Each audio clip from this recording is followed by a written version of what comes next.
is still tastes sweet. Oh, but I hate that sadness in your eyes. Hey, Angie, oh, my pretty Angie. Oh, ain't it time that we've said goodbye? Oh, with no loving in our souls and no money in our coats. Oh, you can't say you were satisfied. And Angie, oh, I still love you. I love you, baby. And everywhere I look, I see your eyes. Oh, there ain't a woman that comes close to you, my Angie. And come on, baby, come on, dry those eyes. Hey, Angie, oh, my pretty Angie. Ain't it good to be alive? And Angie, you can't say we never tried.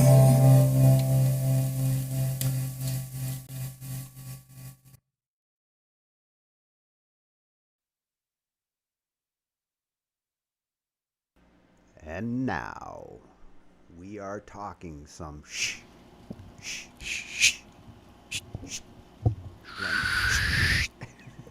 IT. With Glenn and Tony. Good evening. Good evening. And how's everybody doing today? Oh, every time I hear that version of Angie that she does, I just want to bust out my lighter. Oh, yeah. You get the little app on the phone that looks like a lighter so you don't burn your hands. Yeah, that's what I need. That'd be a good one. So it's good to see everybody tonight. Got a couple of links already in the chat there. Angie's already asking, please DM the links to Angified, and we'll go from there. That would be appreciated. Yeah, if you find anything interesting in there, Ange, let me know. Mm-hmm. Yep. Always good stuff. So we've got a number of things on the schedule for today.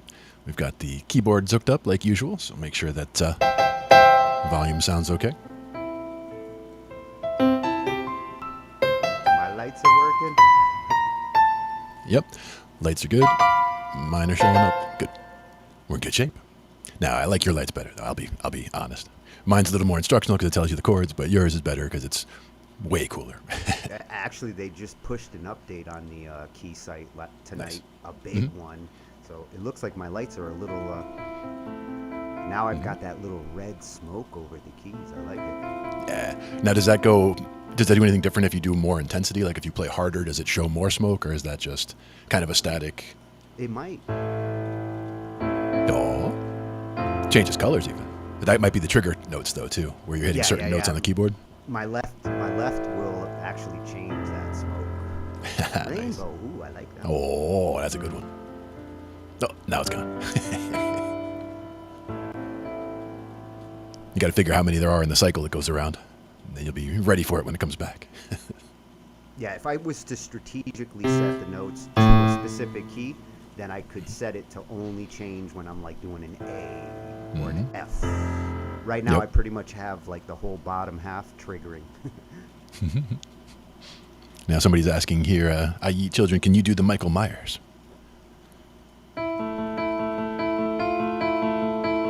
Tony can.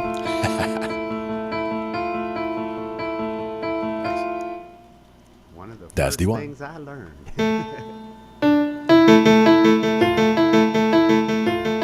Something like that. Yeah, and then the bass is like what? Ooh, I like it.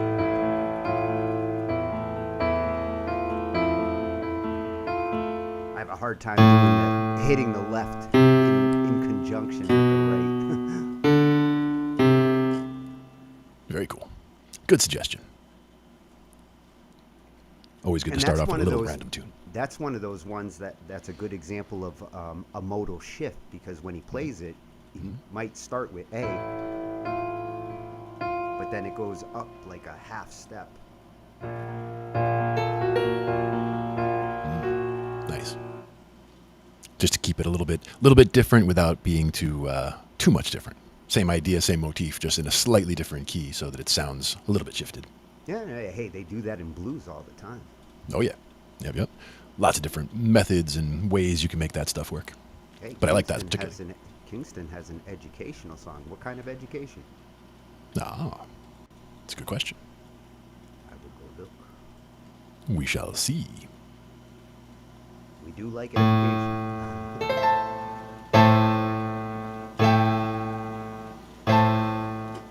Education is always good.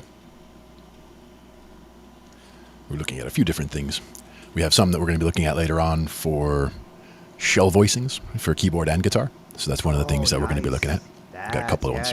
You mentioned the shell voicings earlier this week. Yep. One of them was I've not really looked into it that much. I haven't really studied jazz heavily, and it's not that shell voicings are only in jazz, but it is one of the things that you'll see more often in jazz, or you'll see a lot in jazz. And I've been playing keyboard, or I played keyboard when I was a kid for 8 or 10 years, probably piano lessons, and then didn't play for 30 years or so, and then picked it back up a few years back and just started. Now it's a whole different thing though, because I've been playing guitar and bass before that, so that the keyboard makes more sense now than it did before, if that makes sense. Where before I was kind of just playing classical music, play this song this way, and that was it. Whereas now I more understand, this chord and these notes and things like that. And I'm starting to put all that together a lot more, which is making it more fun, really, honestly. Because it used to just be, Glenn's been playing since he was 6'1". Yep. 6'3". And now I'm 6'6". So I started playing 5 inches ago. How about that? I was like 3 feet when I started. Yeah. No, I did start when I was very little. My dad was an excellent pianist, and we all took piano lessons in the house, my sister and I, throughout our childhood. And it was fun. And that's one of those things that whenever I hear certain classical music pieces, and really most any classical music that is just piano, reminds me very heavily of my childhood and of my father, because the house was always filled with classical music being played on a piano, which is just, it always relaxes me, it calms me down. So that's one of those things, like if I'm studying, for example, classical music is beautiful for studying. That's one of those things I like a lot. Yeah, piano is a great instrument to hear as a child in the house. Yes. It will help influence a musician one way or another. Mm-hmm. Yep. It was a big influence on me for sure. And I also had cousins and uncles and people in the family who played guitar and things like that. So I was surrounded by some of that stuff as well. It didn't really rub off on me as much with the stringed instruments early on, but they definitely started kicking in more, I'd say about 2010, maybe 2009, I'd say. Because I think I bought my bass in 2009. And I got my guitar in 2010. And before that, I never owned a stringed instrument really, except for one guitar that I had from way back when, like $100 Epiphone, whatever, that I got when I was in my 20s. And I took the thing apart. I hand sanded it down to bare wood. I put it back together, and I knew nothing about guitars. So it's lucky that it survived in any fashion. But it's over at the studio now. We play it when I go over there. What do you think, Tony? How educational is that song? Those first guitars, they do take a beating. Oh, yeah. And I got one here that's even like, if you wanted to see a prototypical first guitar. Something like this, where there's no pickups in it. It's only got 5 strings. It's only got 5 saddles. You couldn't even put a 6th string on it if you wanted to. My buddy basically... like a skeleton. It is basically like, this is a guitar without all the guitar stuff in it. So it's like a shell, and it's got tuners. It's a Johnson from China, I believe. So Chinese made Johnson guitar. But I mean, this would be literally nothing special at all. It is a Strat style, so I know Tony likes that. You got the 3 pickups right here. I do have a fully wired pick guard right there, where I could just slap that pick guard in here, connect it to the jack right here, put another saddle on it there, put another string on it, and be ready to go. But honestly, it's I would probably slice my fingers on the frets, because compared to my SG that has the really nice bindings along the side where it's nice and smooth, this I can feel like jagged edges on frets and things like that. So there are big differences between a starter guitar and a beautiful guitar. And a lot of things are just fit and finish, and things that you'll notice, like it either looks like everything is perfect and really nice and well put together, or you'll see things that are like, that doesn't look quite right, or what's that doing there, or things like that. Yeah, and sometimes that's why one guitar costs $100 and the other one costs $1,000. Yeah, but at the same time, you can take most guitars, like even if this one, let's say it was a $100 guitar or $50 guitar, whatever it was, you could make that sound pretty good. You could get the intonation right. You could get it so that the strings are sitting properly. You can get the notes to come out right, but it still probably would never feel as comfortable as even a $300 guitar. So there are dangers to going to the bottom of the price point, but you can find some amazing values down there. You might find an amazing $100 guitar, like my buddy Joey. He's got 5 Les Pauls in the house, including a custom shop Les Paul, which is worth thousands. But he won't turn his nose up at even a free guitar or a cheap guitar or one that he finds in the garbage, just because you never know until you try it. And any guitar at any price point could be just perfect for what you need for your hands and your situation, your setup. Yeah, you just never know till you try. A lot of times, like the guitarists who prefer the expensive guitars, their biggest complaint with the cheaper ones is they go out of tune faster. The action isn't what they're looking for. I mean, they have legit reasons for why they spend the extra money. Yeah, exactly. And that's why also, again, it's the difference between a $50 guitar and a $500 guitar is a huge difference. The difference between a $500 guitar and a $5,000 guitar is not really as big. Like, so to me, like once you get beyond several $100s, you're really, I would be hard pressed to spend, thousands and thousands and thousands on guitars. Like I think an SG would be something like $1,000, $1,200 if you get an SG standard, today. But you could find one for, $100, or you could find some version of something used or whatever for $100. But the question is, how would it play? And that's all those things you brought up before: intonation, playability, how comfortable it is, how it feels while you're playing it, string height, all action, all those things can be fixed to some extent. Can be fixed to some extent, but not always easily. So that's the question. You remember that guy we watched over on YouTube that showed the sound difference of the $1 million Stradivarius versus the intro violin? Yep. And I've seen a few people do those, whether it's a violin. I've seen them do it with guitars. I've seen them do it with, I think, basses as well. But basically, take one at this price point, and then one that's 10 times more, and then one that's 100 times more, and you compare them. Or you go for like the most expensive, and you find something comparable as far as shape, at least. And then, this one is the, like you said, $500,000 guitar. This one's the $5,000 guitar, and this one's the $50 guitar. And it's like, they all make music. They can all make the same notes, but you'll see vast differences in how they come across, and the tone especially. Yeah, and a lot of guitarists these days, they actually do more with their sound sculpting post-guitar. It's in the effects these days and the amp choices. And so as long as you got a guitar that can make decent noise, has decent action, and can stay in tune, the real tone gets sculpted afterwards. Not only that, but there's also a lot of tone characteristics that come out from the fingers. So a lot of it has to do with how you're attacking the strings, how you're playing, your pick. I mean, it doesn't have to be, a $5,000 pick, but string choice, pick choice. Yeah, that's a big one. Yeah. And that's another one where if you're not using a pick at all, then that's taking something else out of the equation. Like a lot of people, they'll use a Fender medium or just whatever random pick and start strumming. But if you're playing finger style, that's uniquely you, because your fingers are not the same. Like, a Fender medium is a Fender medium, but my fingers are going to sound different than your fingers will sound. Yeet, what are you doing? Well, Yeet, that is not acceptable. Report you no matter what. She can block you, but I am going to report you because that's not cool. And we will say bye-bye, You need to Yeet. grow up, children. There are ways to get people's attention. That's not the one to do. Yeah, that's not a good way to get anybody's attention. About all that I'll get is a settle down, Beavis. Well, you get a report on BandLab, and when they ask me for a screen cap, I'm going to show them what you did. So keep up that. Now you may think about what you did. And we will think about other things, like music. So A minor. One of my favorites. I think that's one of Tony's favorites, too. It's my go-to. A minor's a good one. You get that nice minor sound, and it's all white notes, so it's nice and easy.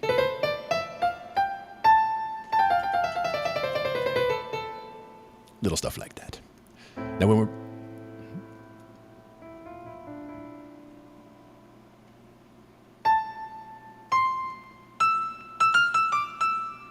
Yeah. That is one little riff I have been playing off of for years. Yeah, it's a good one.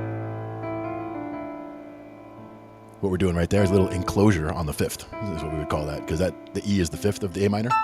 and you're going just above, below, and in. Little enclosure. It's a good move. Then we got Ange with a GIF, a little alien mask. Purple alien. I like it. Well, Going that all Vogue. alien's Vogue, yeah. Strike a pose, Ange. Alien striking a pose. Angelien. Ah, even better, Angelian. Now, that's another thing is that Tony and I have recently started putting all of our episodes up on YouTube. So we have our own little YouTube channel there. We'd love to get everybody to go over there and check it out. We don't have the vanity name yet, but we're going to get there sooner or later. In the meantime, you can find us over there, though, with Talking Shh IT, right? 3 H's in shh, and there's no G in talking. And you can find us over there. Our link over in the chat. There you go. We'll get the link in the chat there. But we've got, like we said, all of season 1 and a lot of season 2 up there already. And we will go from there. Actually, Golden Slayer, you would need to DM to Ange, and she will take a look there. Normally for this show, we're mostly doing stuff that we've looked at already. YouTube videos for educational purposes and going over live music stuff that we do together. Things like that. This isn't as much of a link-taking show on Thursday nights. But she still likes to get more links for next week's shows where she does take links. So it's good to get your songs to her in a DM so that she could then add them to one of the shows next week, whether it's on Tuesday or Wednesday or whichever night she's taking those links and making a list and checking it twice. Because it is the season.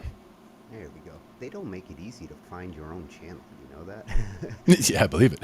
At least the link. Like, I can't find the link for the channel easily. Mm-hmm. I do have it, though. So you guys Nice. are watching the chat. Like, share, subscribe. There you go. And they might have even changed it since then, Tone, because the one I'm looking at has at talking I.T.2192. So there's a slightly different. You notice YouTube added the at feature in the last month, where now you have an at name over on YouTube, which is going to make it a lot easier for people. Mm-hmm. Yep. Because you have and that two also ways now to find people. And it's a lot closer to our show name than, UCSRVDQH, et cetera, et cetera. I thought that was how you spelled my name. Yeah, there you go. It depends how many drinks you've had. Then you can spell things however you like. That's the fun part. Now, some of the things that we were going to talk about were things where I went and watched some videos, like we said, on shell voicings. Some of them were shell voicings for guitar. Some were shell voicings for keyboard. The main ideas are the same. With a lot of these, especially if you're trying to play jazz stuff with extended chords where you're not just playing G major and A minor and things like that, but you're starting to add things in there with sevens, C dominant, or you're adding in the sixes, adding in an A to a C major chord where but the shell chord idea is that you're keeping in the root and the third and then only one other note, essentially. So we're doing, in this case, like if we do a C major 7 would normally be, we got the C, E, G, and the B. But for a shell chord, we would just play the C, the E, and the B. And you could play the B and the E up high as well. Put the E on top that way, and that makes it like a root, a 7, and a 10. Still the same idea. That B really has a different feeling when you take out the fifth. Absolutely. Sounds different than... Yep. And that's the thing is when we're doing this way. way. Sharper without the fifth. Yeah. And there's that little extra space between the third and the 7 that we're leaving open as well, which again, we can flip and put that third all the way out top. And it opens the chord up even more. You can also put an octave in the left or roll them. But the idea is with the different shell chords, the main idea is that you're outlining the chord. Like if you look at the meticulous there, it's telling me this is a C. C with this is just a C major third, so it's telling you that's just 2 notes. But when you add a third note, it knows that would make it a C major 7, even without the fifth. But with the fifth, it's still a C major 7. It doesn't change the note name. We're just taking a note out. One thing is that the sharps and flats will look weird because I'm set for C minor. Let me change that. I was going to say, what key am I in? I had it set for C minor for that Chopin piece I was doing before. But A minor, now it shows no sharps and flats. That B shifts nice to the A afterwards. Oh, yeah. Yep. So you're going there from where you consider a C major 7 shell to a C6 shell, which is still just root third, and then this one you'll see right there. It calls it A minor over C. Yeah, it's got a nice drop. Yep.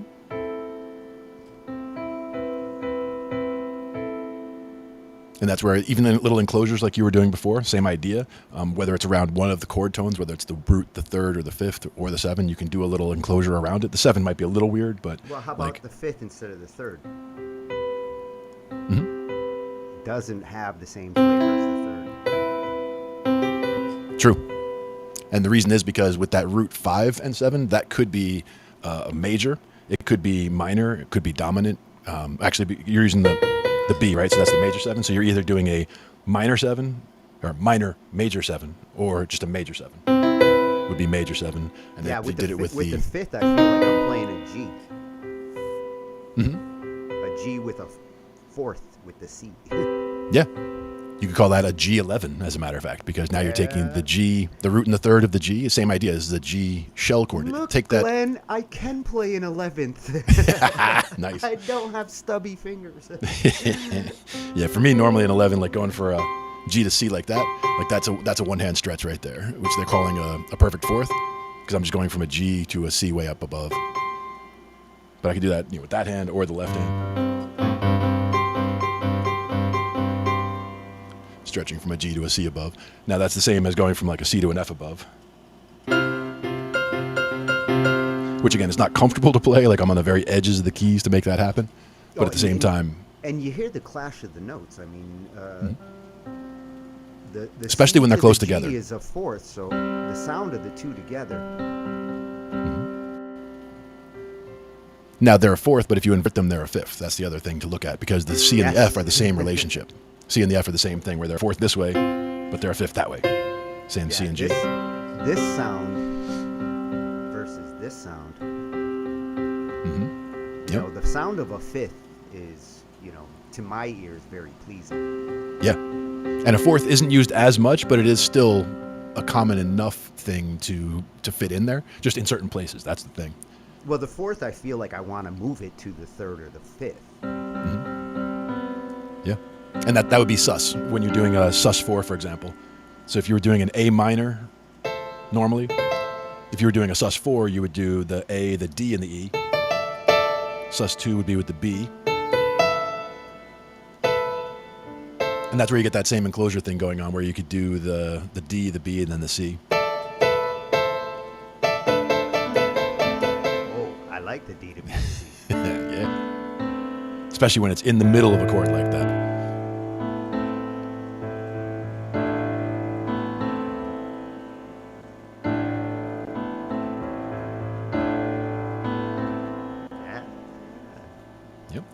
Now on the guitar, oh yeah, and again that's just root 3rd, and then for these shell chords, let's say for example, start with root 3rd octave, right? Because now we're dealing in C major now, and we're just saying root 3rd and octave, right? So all that's saying that is just a major 3rd, because we're just playing a C, a major 3rd, and then another C.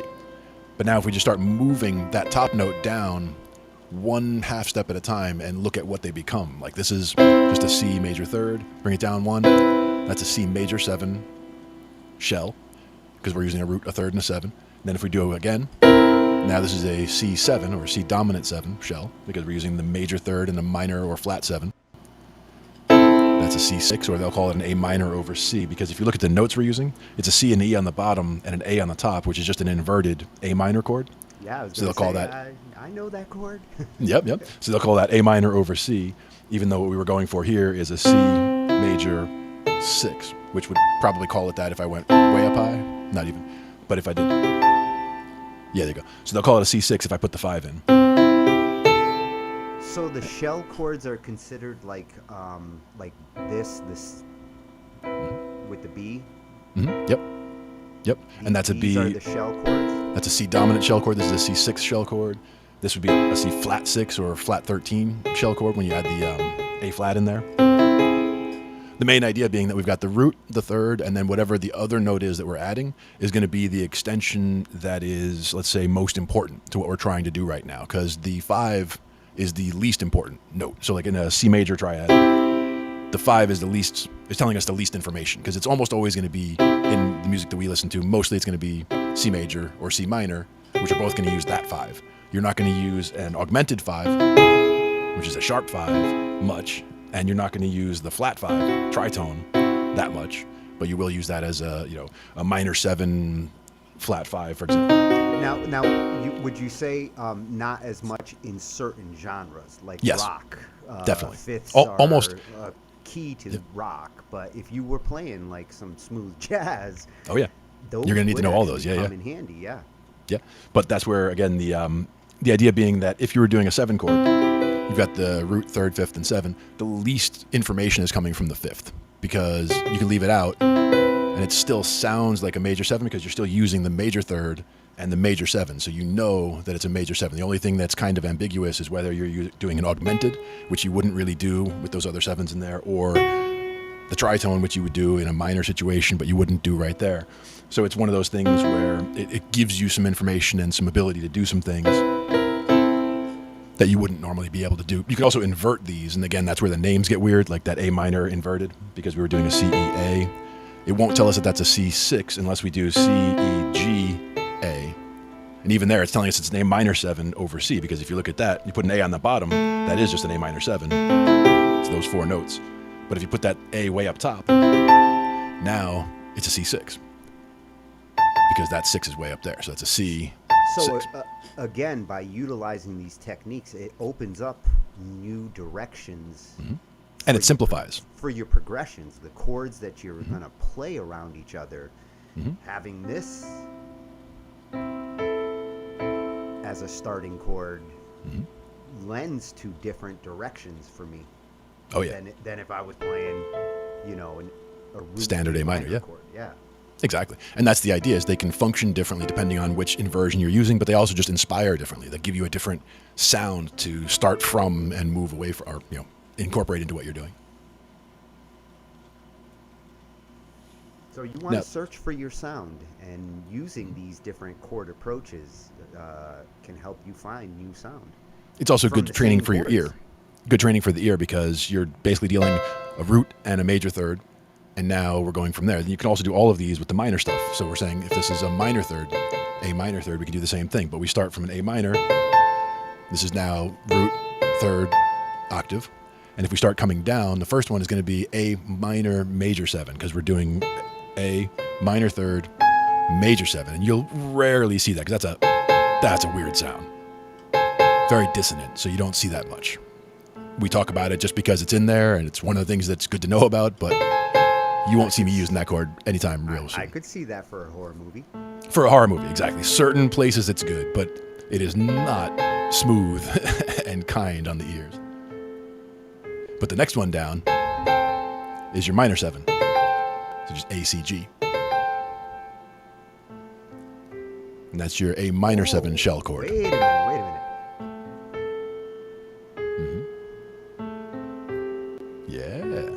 Yeah, you recognize that. That's Exactly. a little chromatic drop. Yeah, it's nice. And it works the chords around it.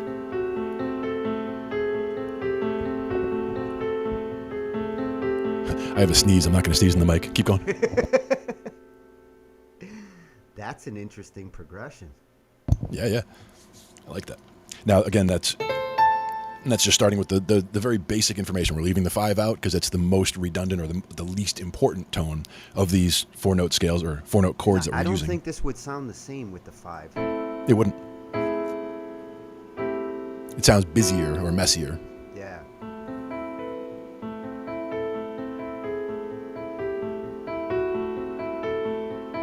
I mean, it doesn't sound bad. Yeah. But it has a different roll than. Even there, you could do the roll on the first one and the third one, but on the second one, just bring the note down.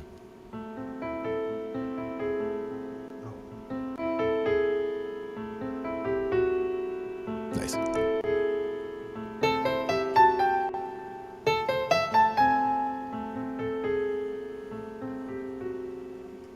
couple They ways also to approach that. And the names of the extensions are also a little different depending if you're in major or minor, because with major, we were saying C major, for example. We went from the C major 7, C dominant, C6, and C flat 13. Or actually, this would be C augmented. This is where we got that sharp 5 with that F sharp, or sorry, the G sharp. Which again, we don't really use that sound a lot in rock, but that is good to be aware of. That's how you get that sound, is with the augmented. sharp 5 with the root and the major third. The chord itself sounds like a chord of confusion. So like that's why you wouldn't probably use it in rock, because it sounds like a confused chord. Part of the reason for that is I? now you remember when we talked about diminished before, right? With the fully diminished chord, there was let's say for example.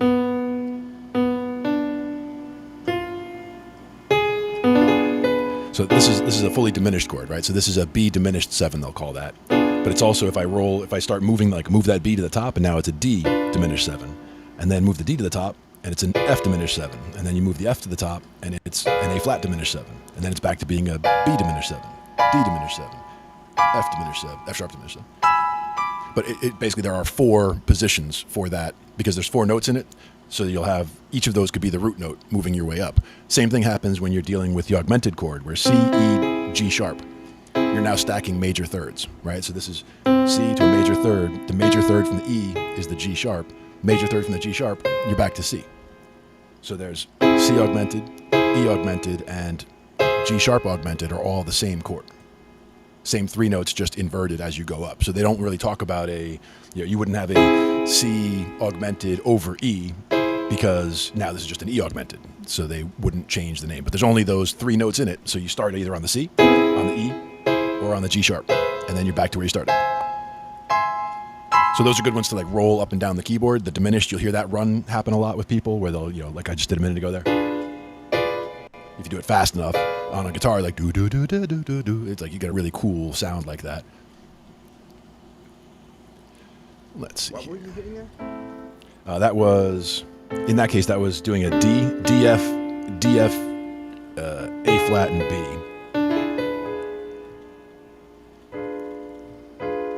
And then you were going up. And then you take the lowest note and put it on top. So you take that D from the bottom, goes to the top, so now it's F, A flat, B, D. Oh, I see. And then you move the F to the top.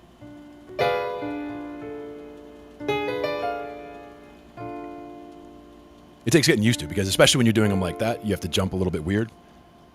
The one to actually try in key of C, I guess, would be the B. But for the fully diminished, that's the one we were just doing. B, D, F, A flat. It's one of the easier ones because it's mostly white notes. That?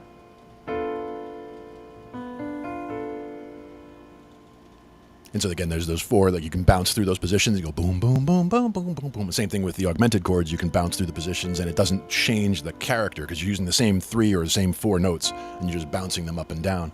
Now there is a diminished shell chord as well, which is as you would think, this the root. Like let's say we're doing it again in, we'll start in A minor.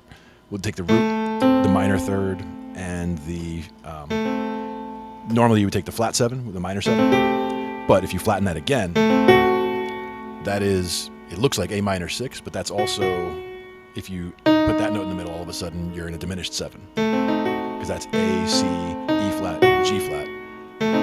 Or actually A, C, D sharp, F sharp. And that's the same kind of diminished chord we just had, where you can pop that A to the top, and then C to the top.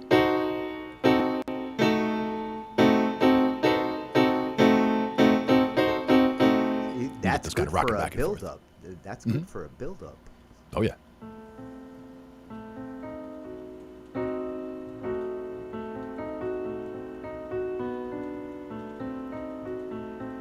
It's tricky. One little trick that I would use is when you start doing it, like you've got those first 4 notes where your fingers are set in there. I would do, when I put that next note on top, use your left hand to put the note on top and keep those other 3 fingers where they were. So like if you were doing B, D, F, A flat, for example, my fingers stay on the D, F, and A flat, and I come up to the top with even the other hand to get that note up there. Just to make it easier so that I'm not trying to just go from this claw to that claw to that claw to that claw, which is good to get used to because at some point you're going to want to be able to just kind of boom, boom, boom, boom, boom, boom, boom through all the different positions. But while you're figuring it out, it's easier to, just look at whatever that low note is and hit it again on the top, and you'll be able to start rolling your position that way.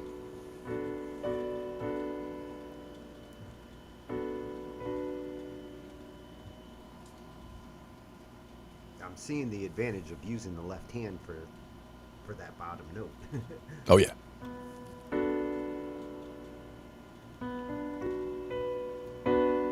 And that's where it's not strictly in the rules.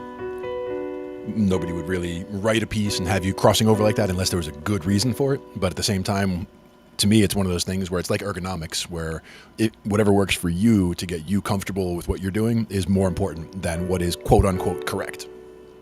Well, it does make for an interesting bounce. Mm-hmm.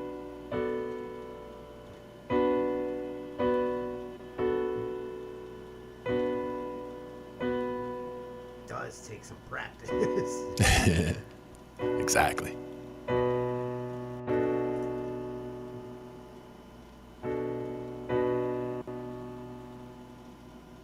Funny, I'm finding some of the jazz in me. And see, that's what I like about those shell chords, is the fact that they do kind of open up different avenues than you're used to, because both of us have different ways that we play and different things that we would play typically. And these don't necessarily fit into those ways, but they kind of inspire different thoughts, which I like a lot. As starting chords, it totally gives me new ideas. I mean, these are not my normal starting chords. Mm-hmm.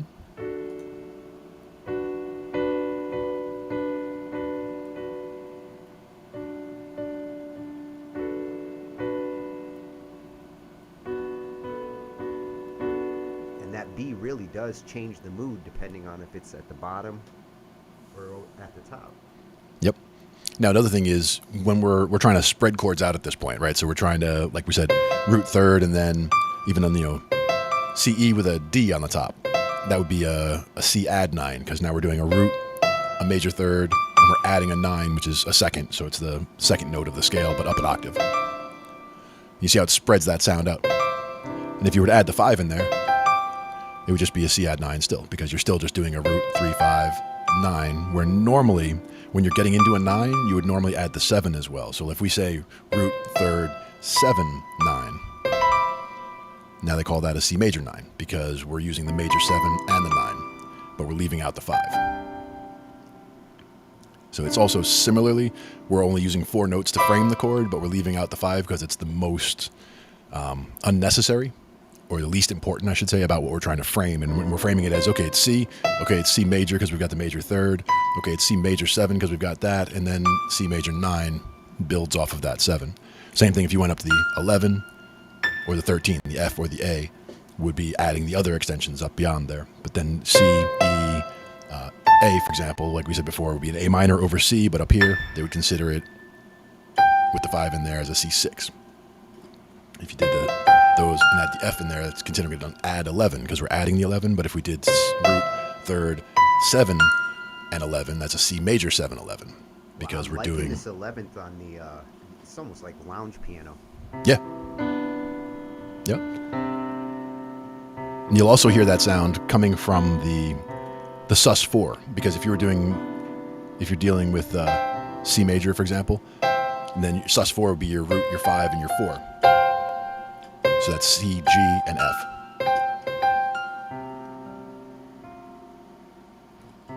And you can crunch them together with the F and G right there, or you could put the F above and the G below.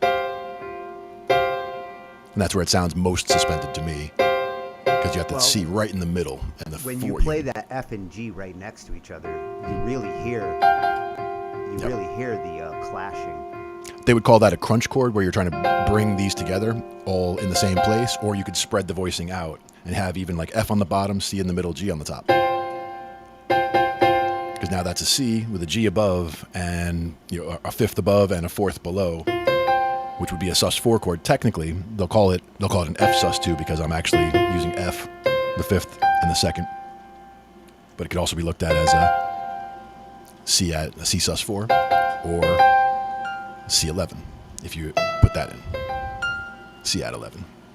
But a lot of these are just fancier names, recognizing that the 2 is the 9, the 4 is the 11, and the 6 is the 13. Like once you get past those, so that you know that 1, 2, 3, 4, 5, 6, 7, 8, you got 9.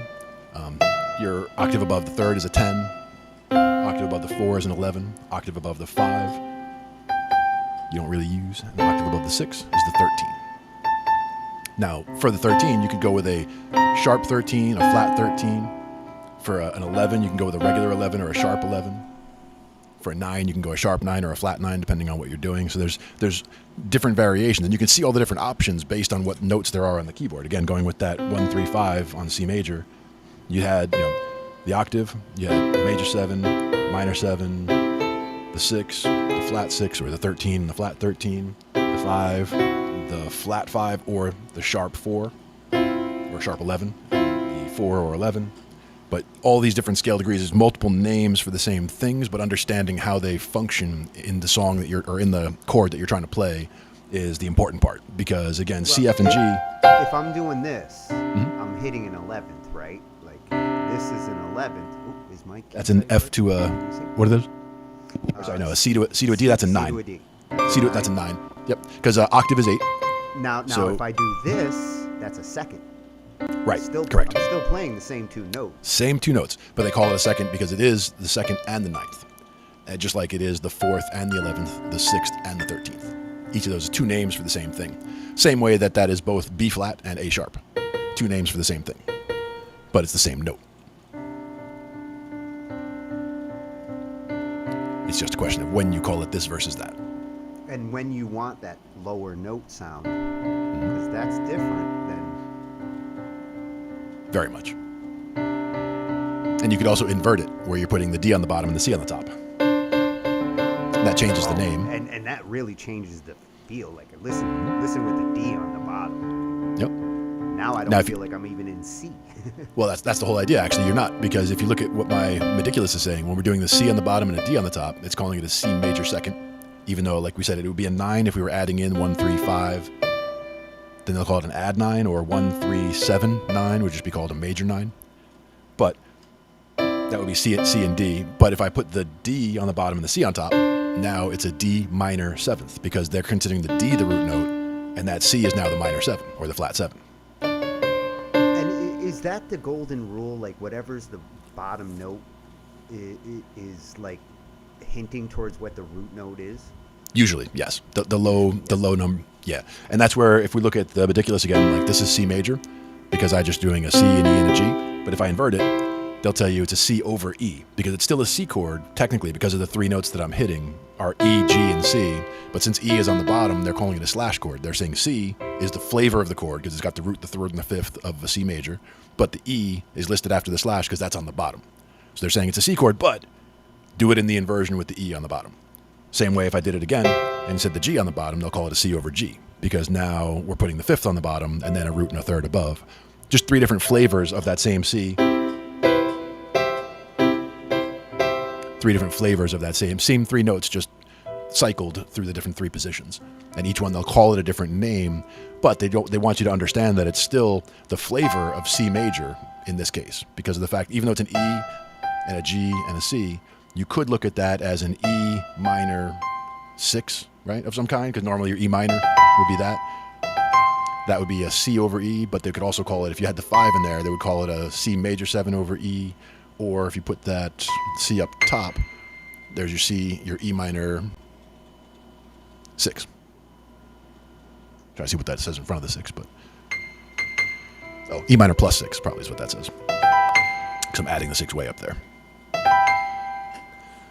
But just different ways of talking about the same things. But what I really like, again, is the shell chords and the fact that it kind of simplifies things. So whether you're looking at, for example, go back to C major again. C major, this is a C major 7. If you were looking at a piece of music and it said, oh, we're going to do a C major, 13. Instead of having to figure out, okay, root 3, 5, and a 13 way up there, I could just say, okay, root 3, 6.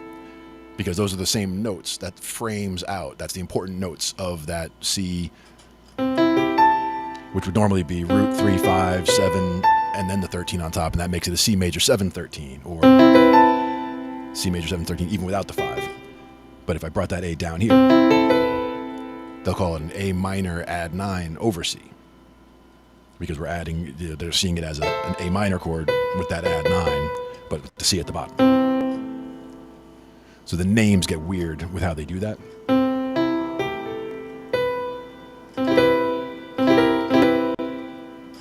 But again, it's all about the inversions at that point. At the same time, anything above the octave, a lot of times you're spreading out the voicing, so you're trying to make it so that you can, get more notes in, or you're covering more ground, or you got nice low notes as well as some nice high notes. Trying to cover the whole register, whether you're doing like an F major. You can roll, an octave in each hand, for example, doing an F and an F and an F and an F, 4 Fs and then 1 of each, or 2 of each of the other notes in there. But that's also redundant information. So one of the videos that we'll probably watch later is about doing some things with shell chords, but also about changing up the notes that you're going to play in something. So for example, with let's say a C major 7, just using those 4 notes. If you wanted to play that in a much more open way, you could play, you put the root and the 5, let's say, on the bottom, and you could put a 3 and a 7 up here. And it already sounds more open just because it's got 4 notes that are spread further. Yeah, it sounds a little fuller, actually. And then you could even spread it further and put those up there, or these down. Or you can fill it out more and say, okay, I wanted to do like a C, a G, and a C in this hand, and then an E, a G, a B, and an E in this hand. So I'm like really filling out the chord, but it's still all the same notes of C major 7. I'm not repeating, or I'm not changing anything. All I'm doing is adding more copies of the same notes. And that's what happens with guitar chords a lot, is that you're usually playing 2 or 3 of the same note somewhere in what you're doing, but you can make it more efficient by only playing 1 of each sound, right? So we only need a C, a G, an E, and a B, and we can play them anywhere we want. So I could put a B and a C down here, and an E and a G up here. But it doesn't sound right because the C's not on the bottom. There's a B down there. But if I switch those two, with that C on the bottom, now it sounds right. All I did in the left hand. A lot of these chords remind me of that old, like, 40s, 50s lounge piano, like Blue Moon. Mm-hmm. And that's a lot of that has to do with the style, River. Yeah. That's what the chord you were playing earlier. There you go. I knew it was a moon something. Mm-hmm. Now, Baby Shark, I don't even remember. Baby Shark. How does that go? I have a baby in the house. We're not allowed to play. We're not allowed to play Baby Shark anymore. He's 3 now. It had its time, right? Somebody was asking in the chat. Well, Jay. He used up Baby Shark when he was 2. Yeah, yep. I hear that. And used up is a good phrase for that, because kids can use up a song, that is for sure. Well, a song, a video, any of that kind of thing. I'm getting ready for Wheels on the Bus, because oh boy, that one's coming. That's gonna be fun. Are you gonna have to deal with the I Love You song too with Barney? Or is that kind of dated at this point? I'm not sure if he's a Barney kind of kid. He's watching Nick. There you go. Well, at least he's not watching true crime yet, right? Only a matter. I know some people who. My buddy had when his daughter was like 3. Her favorite show was Cops. So I mean, that was one of those. I was like, okay, like that's not really a great idea for a 3-year-old, but okay. Hey, not my 3-year-old. I like the theme song for Cops. Yeah, exactly. And I think that was her favorite part too. Mm-hmm. And spending time with Dad or Grandpa, always fun. Now let's see. So here. with these shell chords, what kind of music writing scenario would you be in where you would want to utilize these? Where you'd think like, oh, this technique could come in handy for what I'm trying to write. Now, for me, it would be. Mm-hmm. Can you? It would be see more a about scenario trying where that would be useful. Definitely, and for me, it wouldn't be as much on the writing side, because I'm not I haven't really written much as far as jazz goes. Like that's more, again, I would see this more in a jazz context, even though it relates everywhere, and it can make it easier for you to do extended chords without having to memorize a whole bunch of different claws to know where, this is the claw for a C major 6, and this is a claw for a D flat minor 9 or whatever. Like having to memorize each of those, each of the chords. There's 24 or 12 different tones. They could be major or minor, and then there's all those different extensions that you could add or subtract. That's why this system, I think, is better. I call it more like a landmark system, where you've got that root, you've got that third, because then that's telling you, okay, we're in the key of whatever, and we're major or minor, establishing those right off the bat, root 3. And then after that, you're only going with that 7 if you're looking for those extended sounds, where again, if you're just doing C major all day, you don't need that 7. But if you want that C major 7 sound, you can get that in there. And you can get in there with just the root 3-7, you can get it with the root 7-3. So if you're looking for a little more mood, because if you're just playing a straight C, it has a certain mood. Yep. But you add that seventh in there, all of a sudden that mood is much To me, I call different. it a little bit more expensive, is what I would call it. Like whenever I hear the four-note chords versus three-note chords, they always sound a little more expensive to me. Because even if if it's just the root, it's not that much different. But if you're doing, you're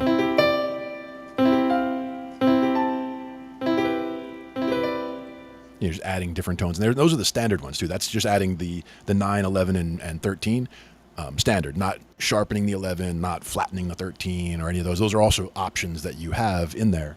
But this is taking some of the more standard types of chord extensions and simplifying how you can deal with them. Kind of like with guitars, you see people who do the drop tunings, and they'll be doing a bunch of bar chords, or they'll do a bunch of power chords, I should say. Power chords just being root and a 5. So that power chord, that's telling you that it's not augmented, and it's telling you that it's not a minor 7 flat 5. So your 5, you got your root and your 5, but you don't know whether you're playing C major or minor, because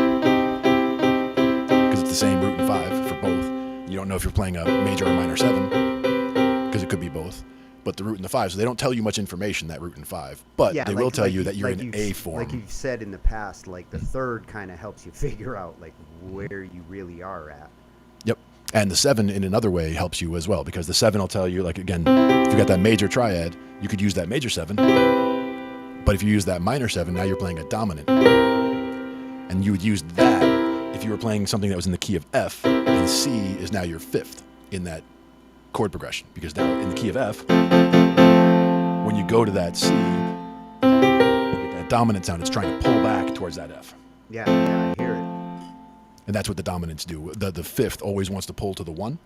So if you were playing something in C major, and you wanted to get to, let's say, I think the example I saw the other day was get to an E7. You want to get to an E7, but normally in C major, you would be playing an E minor, right? Because it's the 3rd chord. Not E major, but E minor. But if we were to say we wanted to get from C major, and we wanted to get to an E dominant, we could go to an A dominant, and that would pull us to the E. And it makes it sound like it belongs more than it would have otherwise. It's kind of hard to describe without an actual musical example of all of it together. But it is one of those things that helps with, again, the 7 being you could be major 7, you could be dominant 7. But with that 3rd, if it's a major 3rd, then those are your 2 options. Those are your 2 7s that you can have. Now, when you're playing with these different types of chords like this, what would you say is easier? Is it easier to do like this? Or is it easier to do this?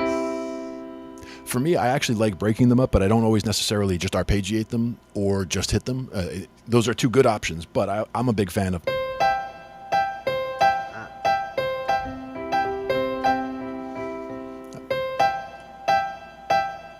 Oh, I see what you're doing.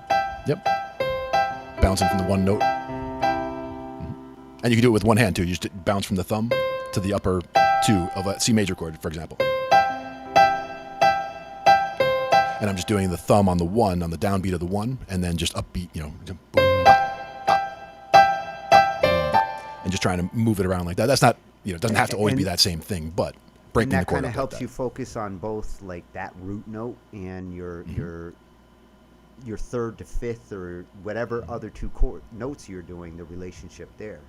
Yep, and you can do the same. Yep. And just like with those shell chords, if I wanted to do a C... Let's say it was a C minor 7 shell chord, which would normally be, or shell, those 3, right? I could just do, and that's just C and the E flat and the B flat. But I'm just hitting the flats together and the C, just to break it up. Oh, you're hitting the A. That's why I was hitting the A flat, not the A sharp. There you go. Got a nice ring to it. Yeah, and that's just another way of playing them. But another thing is you could also, frame the chord with the left hand. Like if we're playing in C major again, you got the C and the G. If you're holding down that CG or even CGC, where you've got the root above, below, and the 5 in the middle, or you can do it the other way and encapsulate the C in between the Gs. So you're in the key of C, but you've got a G above and a G below. Gives you a slightly different sound because now since you got that G at the bottom, it says it's a C over G, and it sounds like a C over G. But if I switch that around, now it sounds more like a C, because the C is above and below.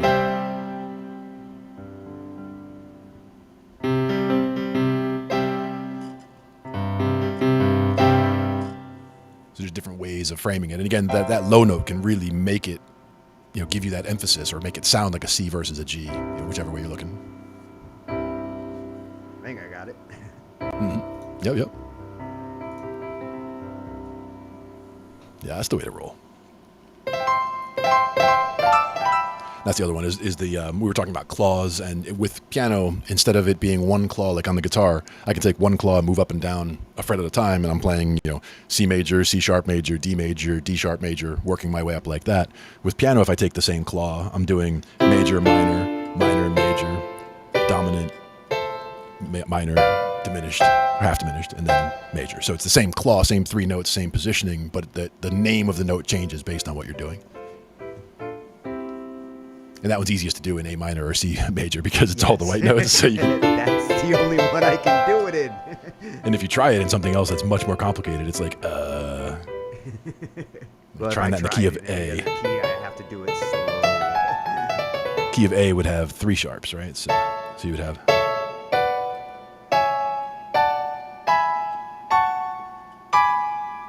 Is that one right?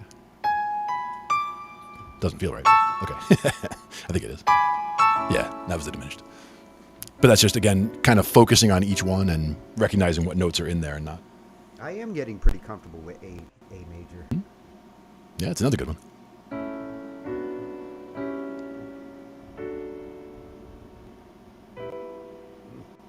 Still takes some thought as I get further and further from the A. Yeah, where am I? And it's important to be able to hear when there's one in there, too, because, like... Oh, that was not it. You gotta get that G sharp in there.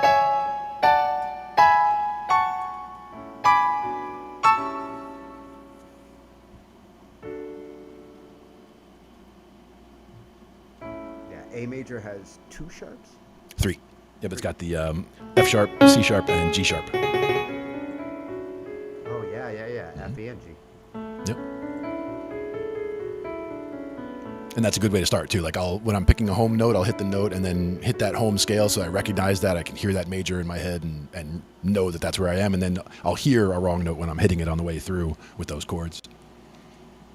It helps the ear. But A major.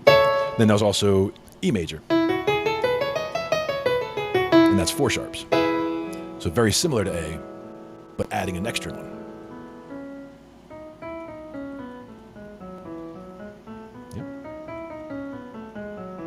And if we hit the chords then.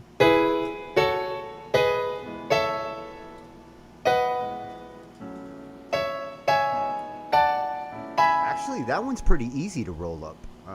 My hands aren't fighting me as I go up there. Exactly. Till I get to this. That B feels a little weird. Little weird.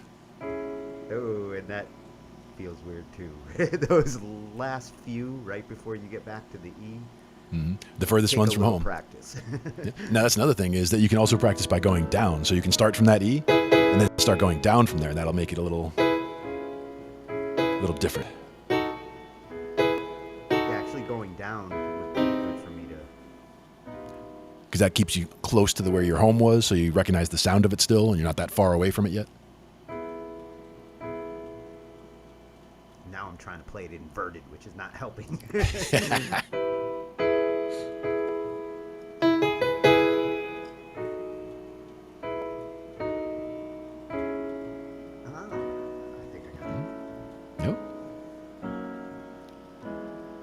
Those two do feel weird, though, with that C sharp and the...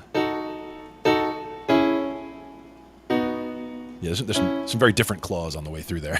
But that's the point, is that with piano, it's very different animal than it is with guitar in terms of the claws and the chord shapes that you need to know.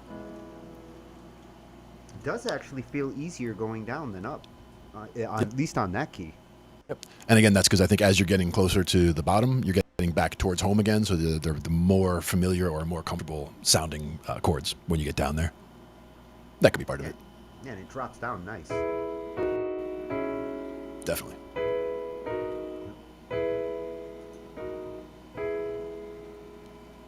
Hitting the wrong one there. Nah. Tricky. I'm thinking 3 blind mice. Yep. That's what I was hearing.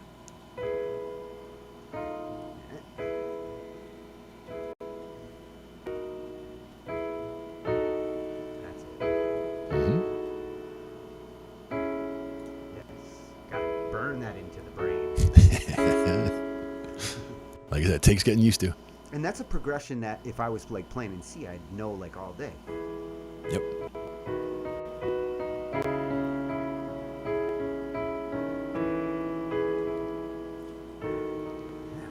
And that again brings the importance of Fucking me up. that's part of the ear training too. Mm-hmm. Yeah, the 7th with the A. It's the A that's fucking me up here. Mm-hmm.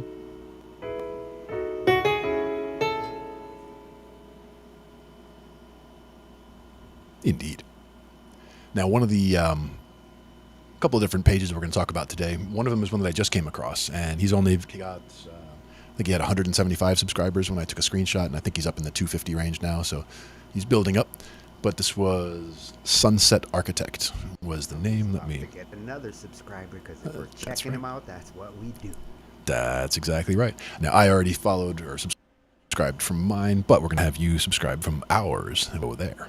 But in the meantime, we get that shared over here, and we'll go from there. So I think I'm just going to do it as a quick screen share this time, and we'll just look at it real quick, because this is more of it's kind of a chart to look at, and it was kind of a screen grab from within one of the videos that he was using. And in this case, let me know what we got here. There we go. Modes of All the right. pentatonic scale family. The pentatonic scale family, that's right. So let's do it this way maybe. Or that way. Yeah. So pentatonic scale family. And in this case, you'll see that he was able to actually use this tool, and those 5 colored notes that you see, the root, the flat third, the fourth, the fifth, and the flat 7, those are the notes of a minor pentatonic scale right now.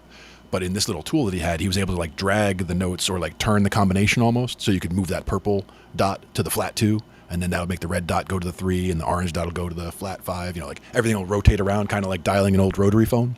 Wow. So that you can dialer for the scale. Yeah, I'm not sure if he made it or if he found it as a tool, but he was talking about using it as a tool for his students. And in this case, the importance of it is that this is talking about, in this case, he's talking about A minor pentatonic, which is perfect for us. So A, C, D, E, and G, right, are the notes that he has highlighted, because you'll see that root is purple, and that's A. And the flat third is C, and then the fourth is D, fifth is E, and flat 7 is G. And so you can see all those in there. And there's 2 different ways to look at it with what he's looking at here. Like that was one, if you start on that A, that's an A minor pentatonic. What if you start on the C, but do the same exact notes? If I can do it. Very easy. That is now a major pentatonic, because now you're doing in C major pentatonics. You're doing root 2, 3, 5, 6. And that's the degrees of a major pentatonic. Whereas the minor pentatonic was root, flat third, fourth, fifth, and flat 7. Oh, I see what you mean. Like play the same notes except start with the C. So instead of going, I would do.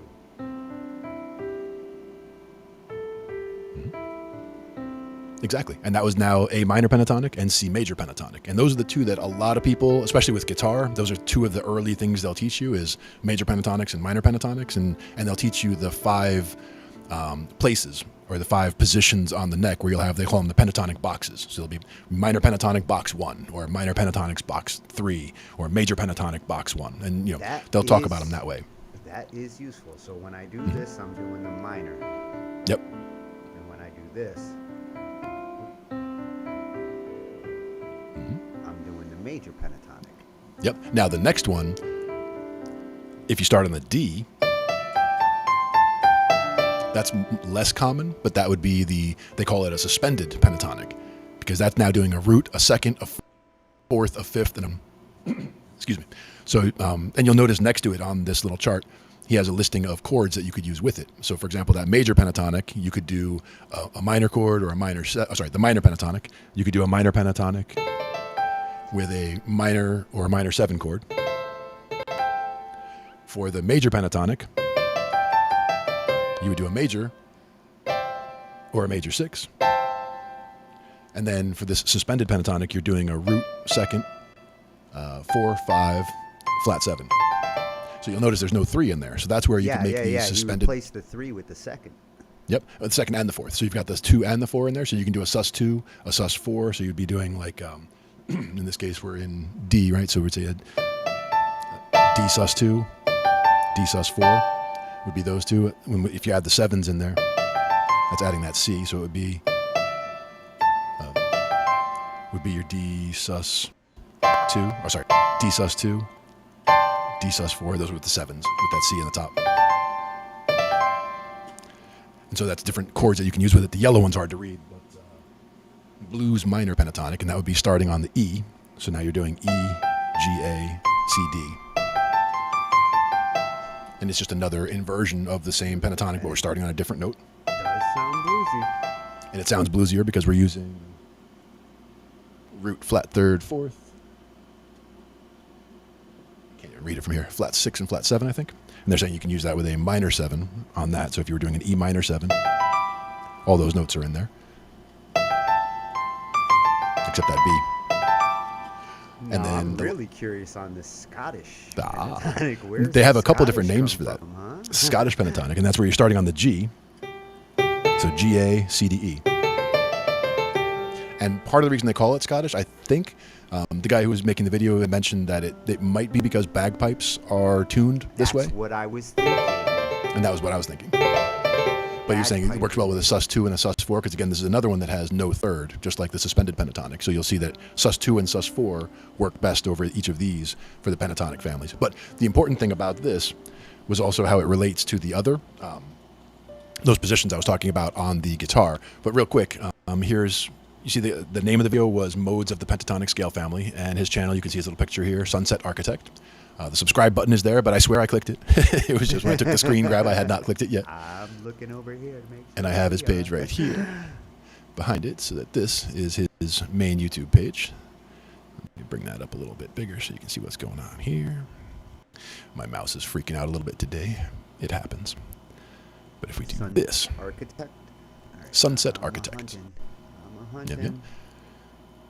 And he's up to 232 subscribers. As you can see, I am subscribed. And this is where I got those different video from, actually. This second one here, where it's showing of the pentatonic scale that look like this. I believe I found him. And this is what I was saying about the 5 pentatonic boxes. So that if you were looking, and this is how he's got them now labeled with what we were just looking at. So if you were doing an E major pentatonic over there, E minor pentatonic is what he has it set for. So E minor pentatonic, G major would be. Then you got the A suspended.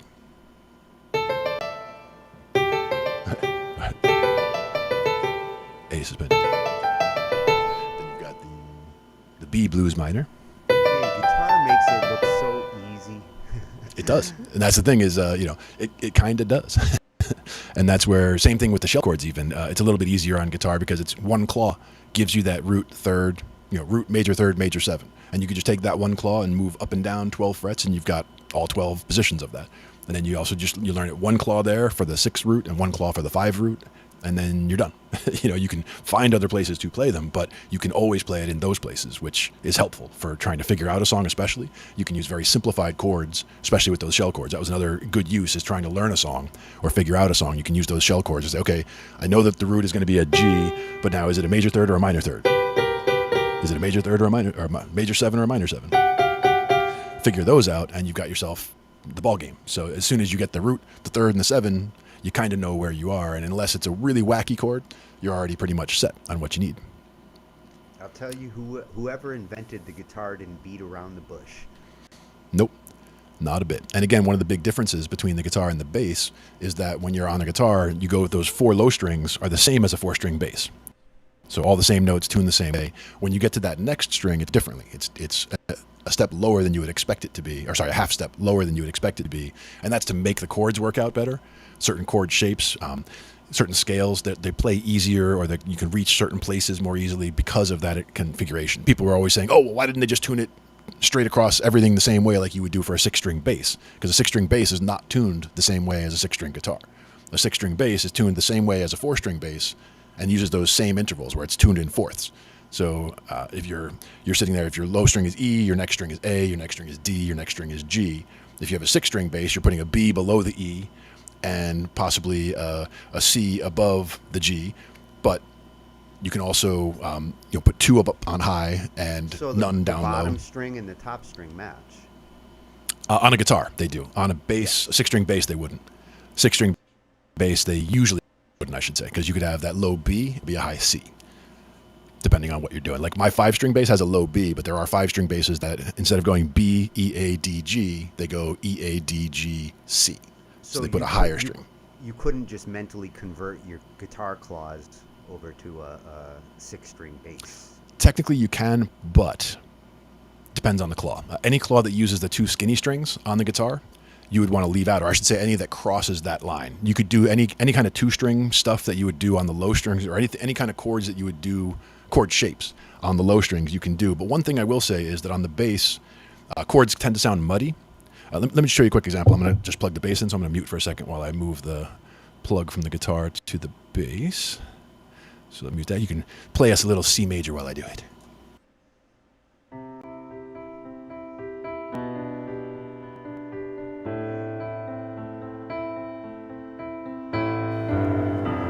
Thank you. Now with the bass, if I'm not volume wise, can you hear that at all, or is that too low? Yeah. Okay, good. I can't hear it very much, but that's fine. So that's a C right there. The one thing is with bass chords, a lot of times if you were to play like a chord that would be a guitar chord, right? Like if I'm doing a claw, like I'm doing a root. This is a root and a third and a fifth. So I could do that as if I break it up like that, arpeggiating. And this is actually in A, so that's an A major triad. So A, C sharp, E. Yep. I hear the peanuts. You do, because that would normally be a G, which is down here.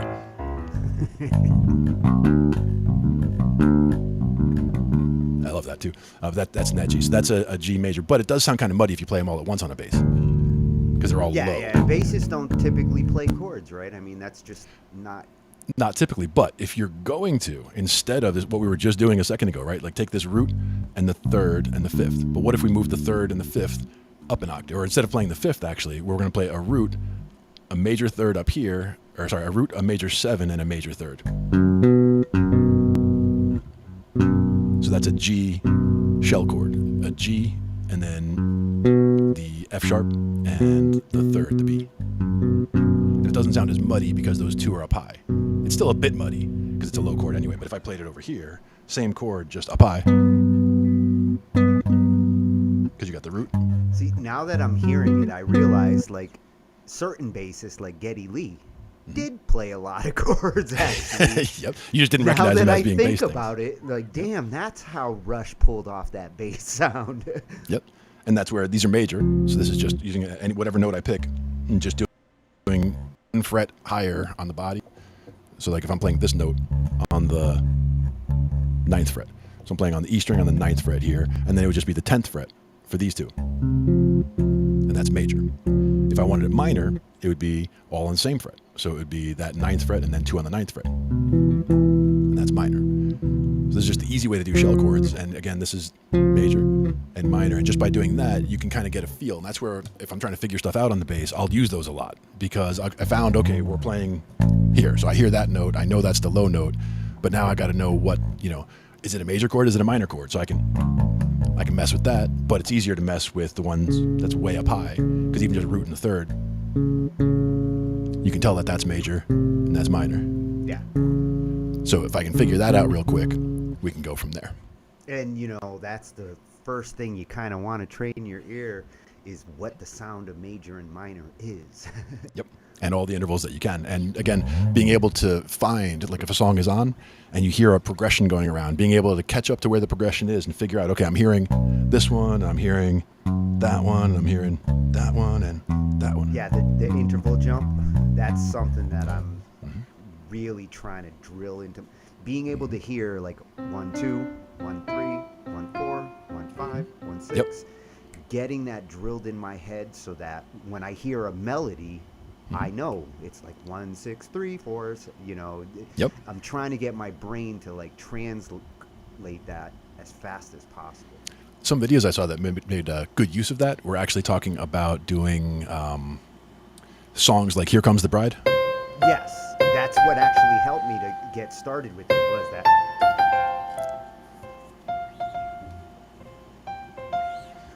Yeah, I was playing it wrong too. Another enclosure. That's going from the C to the F, so that's going to a fourth. And then there's also, I guess, Twinkle Twinkle. That's going from a root to a 5. Mary had a little lamb, which is Yep. also Twinkle Twinkle. Yep, root 5 6. And then let's see, what was the? We were doing Peanuts a second ago, right? There you go.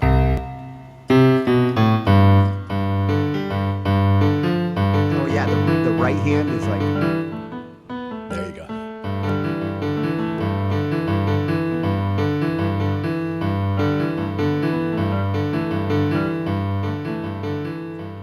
And I would have a hard time trying to match them together too. Anytime I've ever tried to play those together, my brain fries as soon as Yeah, my exactly. right hand kicks in. Now, another place you want to fry your brain like that would be ragtime. Ragtime piano has such wacky timing. It's like trying to get that from, if you're not used to it, it's like, your hands just do not want to play nice. Yeah, and you know, same with the like honky tonk piano, and where it's just more free and splashy. Yep. Now, so this is the one with, again, the pentatonic modes, or the pentatonic scale family is a way of looking at it. For the guitar, it's just those 5 positions. Once you get those 5 positions locked in, and again, this translates to the bass too. Those 4 low strings are the same as my 4 bass low strings. So that E minor, for example, I can do those first 4 strings of those patterns on the bass, and they're all exactly right. So same thing, go to the G major next to you. And So it does translate suspended. to the bass for the most part. For the most part, yep. Yeah. As long as you keep certain things in mind.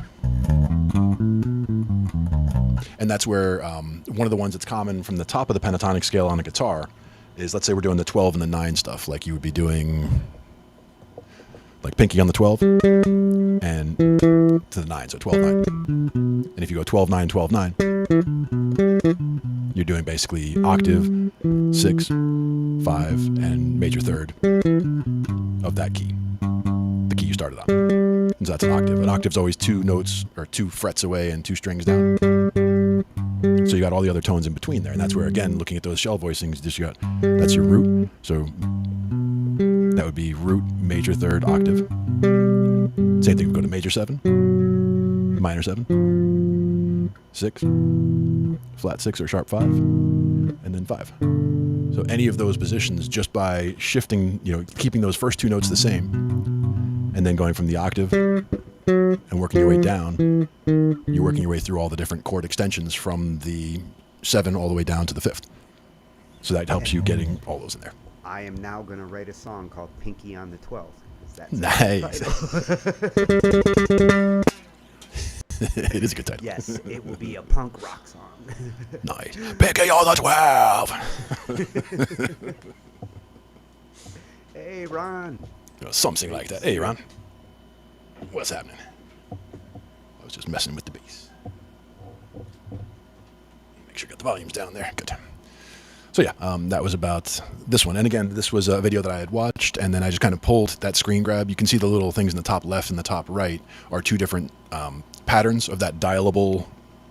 I guess I'll call it a clock, because it's 12. There are 12 degrees in a scale, so it's got all 12 positions represented, and we're just deciding which 5 of those 12 to play as a pentatonic scale.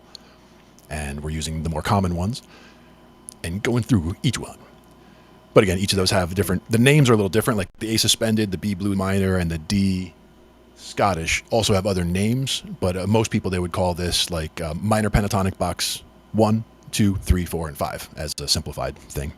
And in this case, E minor pentatonic would be the boxes that we're looking at specifically on that guitar neck. But I like the coloring too, where the red box that you're looking at there, if you get used to that shape, that's basically going in open 3, open 2, open 2, open 2, open 3, open 3. And then the G major would be going 3, 5, 2, 5, 2, 5, 2, 4, 3, 5, 3, 5, if you're looking at the actual fret numbers, starting from the bottom of the screen to the top. This is the way we would look at those. A suspended would be 5, 7, 5, 7, 5, 7, 4, 7, 5, 8, 5, 7. And so once you get those kind of numbers, get those 5 patterns locked into your head, and you could basically run these pentatonic scales on a guitar all day, which is what a lot of people do just as their entire livelihood, is just run pentatonic scales. But it's useful to know more theory to be able to expand from there, but that's a great roadmap to get started at least. Pentatonics are fantastic for starting out like that. The color coding is really cool because you kind of see like the relational difference between the different modes. Mm-hmm. Exactly. And that's the important thing. Yeah, I wish I had all these color-coded charts back in the 80s and 90s when I was staring at black and white charts that were confusing as hell. Absolutely. And that's where a lot of it... now, the other one, actually, the second one that I looked at, which was... I think we looked at him before, Piano Groove. Do you remember that one? Oh, is he the hands guy? Or Nope, that's another one. We're going to get to him, not today, but I think next week we have one for him. That was Oliver Payne, was the hands guy from there. Friends. I like him. The page was called Q Jam Tracks. This is their main YouTube page here. Q Jam Tracks. They've got 55,000 followers, and you can see that first video that's listed there. Tracks that show you what to play. Now that's a cool one. That's right.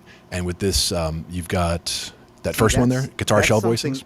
That's something I consider doing with the next version of my remasters, where I've been asked to like add additional tracks like drum tracks or the bass tracks even, and I've considered like maybe putting tab or the chords that get played in the notes section or something. Yeah.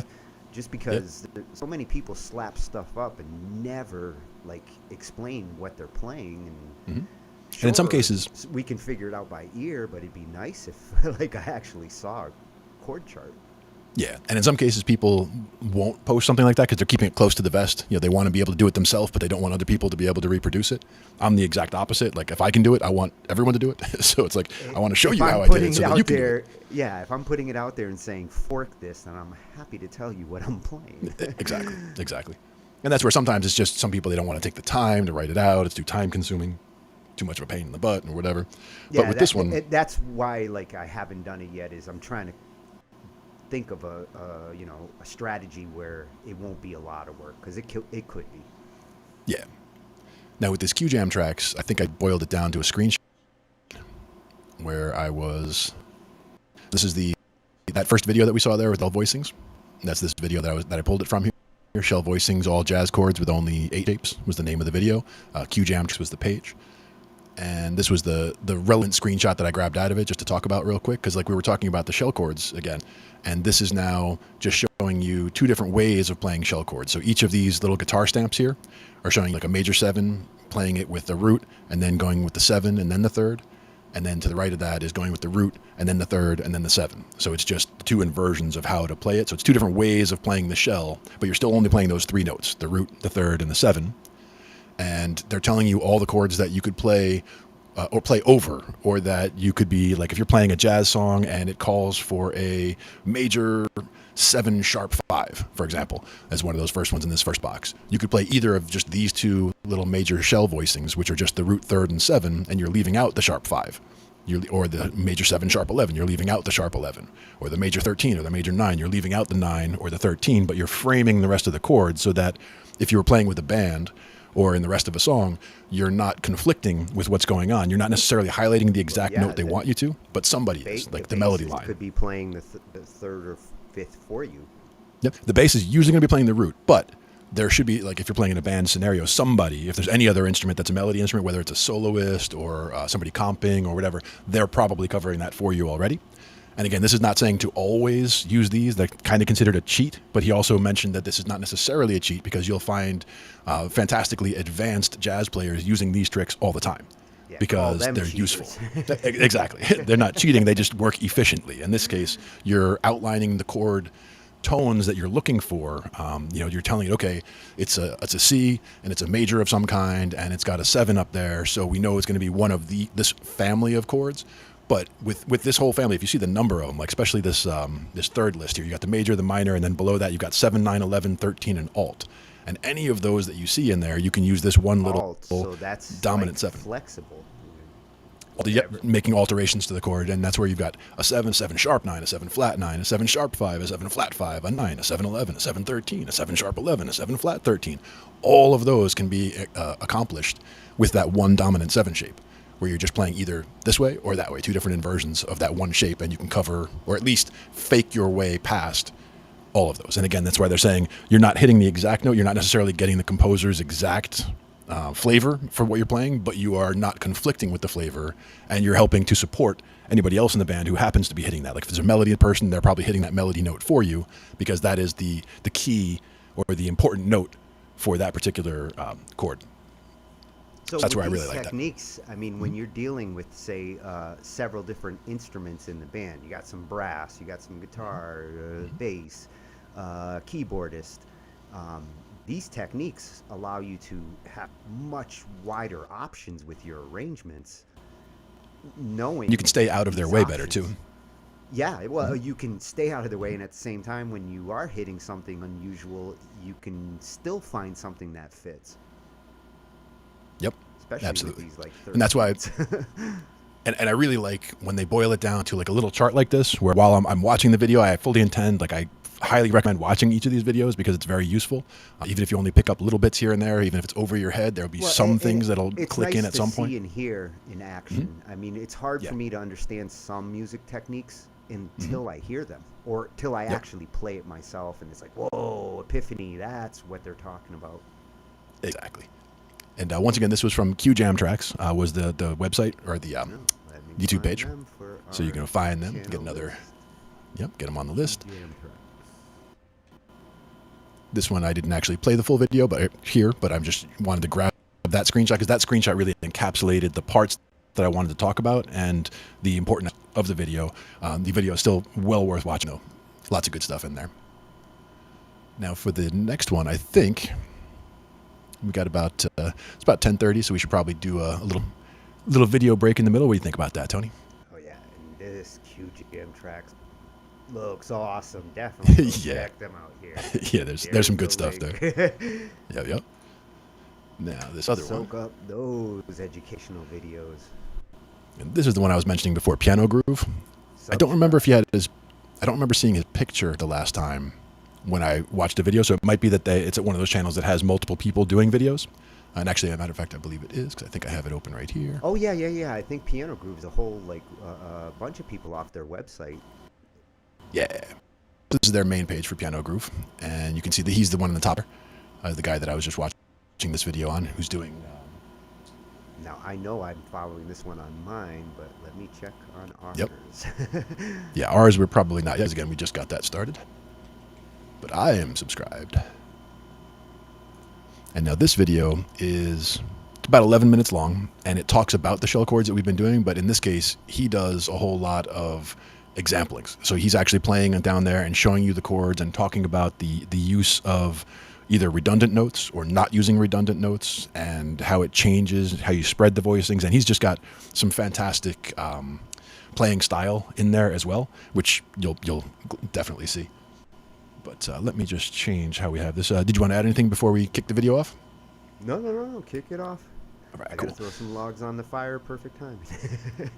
Perfect. Let me just. And I'm curious to see what he talks about on redundant notes, because that's something that I'm, just like with words, you don't want to repeat words the wrong way in a song. You also want to be careful playing redundant chords if they don't serve the progression you're trying to do. And that's one of the other things he mentions is talking about whether it's changing inversions or spreading the chords out more, like we were saying. Yes. C major can be that way, but it can also be that way. That's how I try to avoid playing a redundant chord, is changing it up that way. Yep, it's important. All right, let me see how we got it. Volume-wise, I think about half is usually good, so let me make sure I got that. My machine's been running a little weird today, but we'll see how we do. As long as volume's good, I'll mute camera off.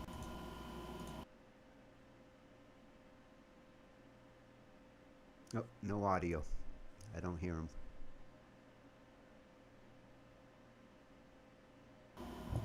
You are correct. That is because I didn't share it as a tab. I shared it as an application. So we'll do it the other way. We'll stop sharing that. Share the love. But we're going to share it as a Chrome tab instead, and that way we get exactly what we're looking for. Make Ange spank you. Share that No. love. Share the love. Now, this is Do's and Don'ts for Elegant Chord Voicings is the name of the video. And if I do it this way, you get that little audio blip in the middle there, but then it should be playing with sound. The groove. There we And go. I'm doing this short 10-minute lesson on chord voices. I believe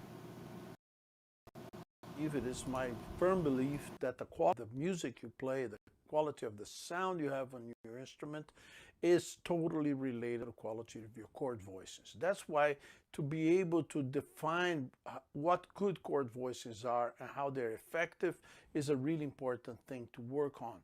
And we keep working on this all the time. Some of the basic parameters for you to think about how chord voicings are important are, for instance, how balanced are your chord voices? So what does it mean to be a balanced chord voicing? It means, for instance, that your voicings are open. See, I'm playing right now, right here at C major 7 chord voicing. See how I'm doing this open, like. And you also notice that there's no redundancy. So efficient chord voices are often non-redundant, especially if they happen in the central region of the piano. So I'm going to play some chords for you right here, and I'll kind of like say the names of the chords. You also will see the MIDI afterwards with light up notes, and you can see what I mean by efficient and effective chord voices. They are also usually non-symmetrical. Like this is a symmetrical chord voicing. So a lot of people play that with their right hand, with their left hand.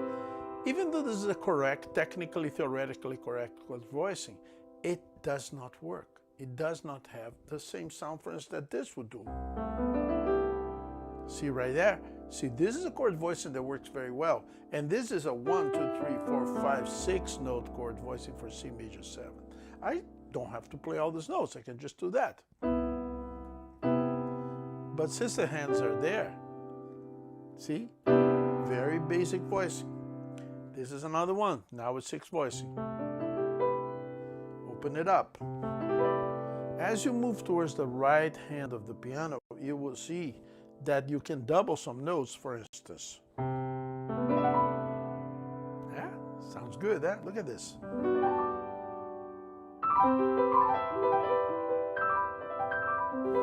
All C major 7. Move down. You don't have to play all notes at the same time. Many times, it's, especially towards the low end.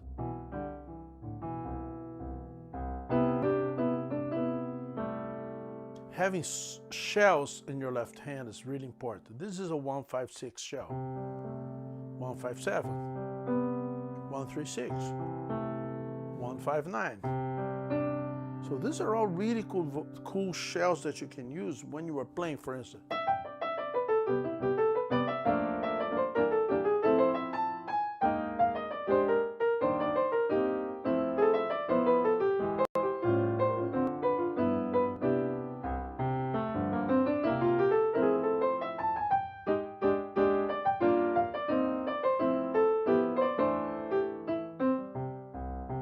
That's the A section of a beautiful song by Walter Santos called Amanhã, and I'm going to probably show you that song in another lesson. But right now I'm talking about the usage of voices. When comping, often you can use, of course, the bass. This is not a straight ahead jazz song that you have to walk the bass. Even if you play some of those, you could do too, but you don't have to, especially if you're playing with a bass player. You don't want to compete with the bass player walking the bass. But here's one thing. This is a simple tune, so I'm going to use these changes. C major 7, G minor 7, C7, F major 7, F minor 7. Look at this voice. That's a nice one. B flat 7, E flat major 7, A flat major 7, D minor, G7 can be 13, flat 9. That's so pretty, yeah? Even you can add sharp 11, or flat 9, sharp 9. All of them together. Look, this one has all the beautiful. And these are all voices, even though you might think that they're complicated, complex voices, you see that in no moment my hand was never like overstretched. My hand is always in a very relaxed position. See? This is a, if you want to use minor 6 voice, it's a beautiful one. Look. F minor 6. B flat minor 6. A flat minor 6. And you notice that a minor 6 chord is the same voicing as a dominant 7, 1/4 above, like G sharp minor 6, or A flat, C sharp 7, 13, 9, here's the 3rd and the 7th. So instead of trying to compress too many notes, I always try to balance. And that's one reason also you can play by creating voices that have that level of relaxation. It means that you can do rhythmic stuff that's very much more creative than just trying to bang all the notes together and holding. The important thing is always the posture at the piano, where the way you sit and the way you put your hands right there. You don't see my full arm, but you see that my wrist, I'm not holding my shoulders like that. I'm really relaxed, and that reflects in the sound. The other thing that you can see right now, but I should mention too, is important. I'm going to get up so you can see that. You see right here, a lot of pianists, they play like that with their elbows glued to their side. This part's important, about the ergonomics. Very little motion, sideways motion. The moment you do that, you open the wings, you see how the angle of the keys change. Now look at the keyboard. That's with my, see, opening the elbows. That, I'm not saying you have always to have your elbows open like wings in an airplane, but what I'm saying is that you should take advantage of the rotation of your shoulders and your elbows to change the sound of your player. If you play on a keyboard, it doesn't change so much. If you're playing on a real acoustic piano, you'll just notice how your tone would change. So these, the usage of the good voices, it's also very important to coordinate with your position at the piano and be clear that all of these will change the sound, will change the tone of your instrument. The piano, especially a good piano, responds. That's why one person at one piano has a sound. Another person at the same piano has a completely different sound because it's a different combination of arms and tendons and muscles and bones. But most of all, the attack, the approach. I don't even like to call it an attack because you're not attacking the instrument. I love the expression tickling the ivories because you're actually trying to make the piano smile. You're trying to make the piano sing or make it cry. So this is really important when you're dealing with chord voices to be aware of all of those issues. This is a mental process that you do as you, because many times people practice mechanical things, like they go and play. This is a known famous exercise for, flexibility and technique in the fingers or scales or things like this. It's all good. I'm not telling you scales are bad. But many times, because they're all mechanical exercises, they propel your mind into a state of basically being not there, being not present, being outside. Immediately you start to think of other things. You're playing this. What's for lunch? Oh, I got to check my email. Oh, my fingers are itching. Oh, all the other things that will be distractions to the actual act of like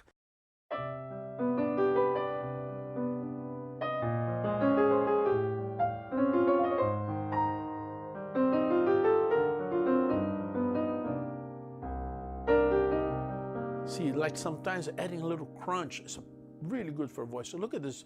This is a C minor voicing.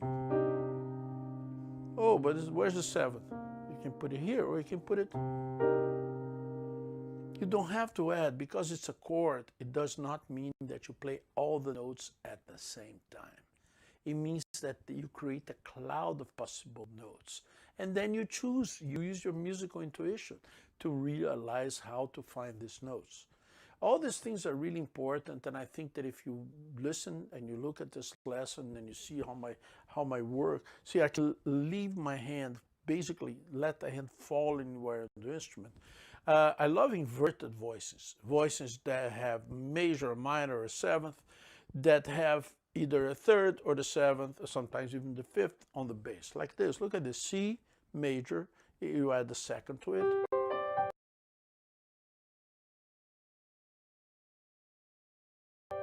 With the E on the bass. And because this is already going high, you can double. See how beautiful? Look at this.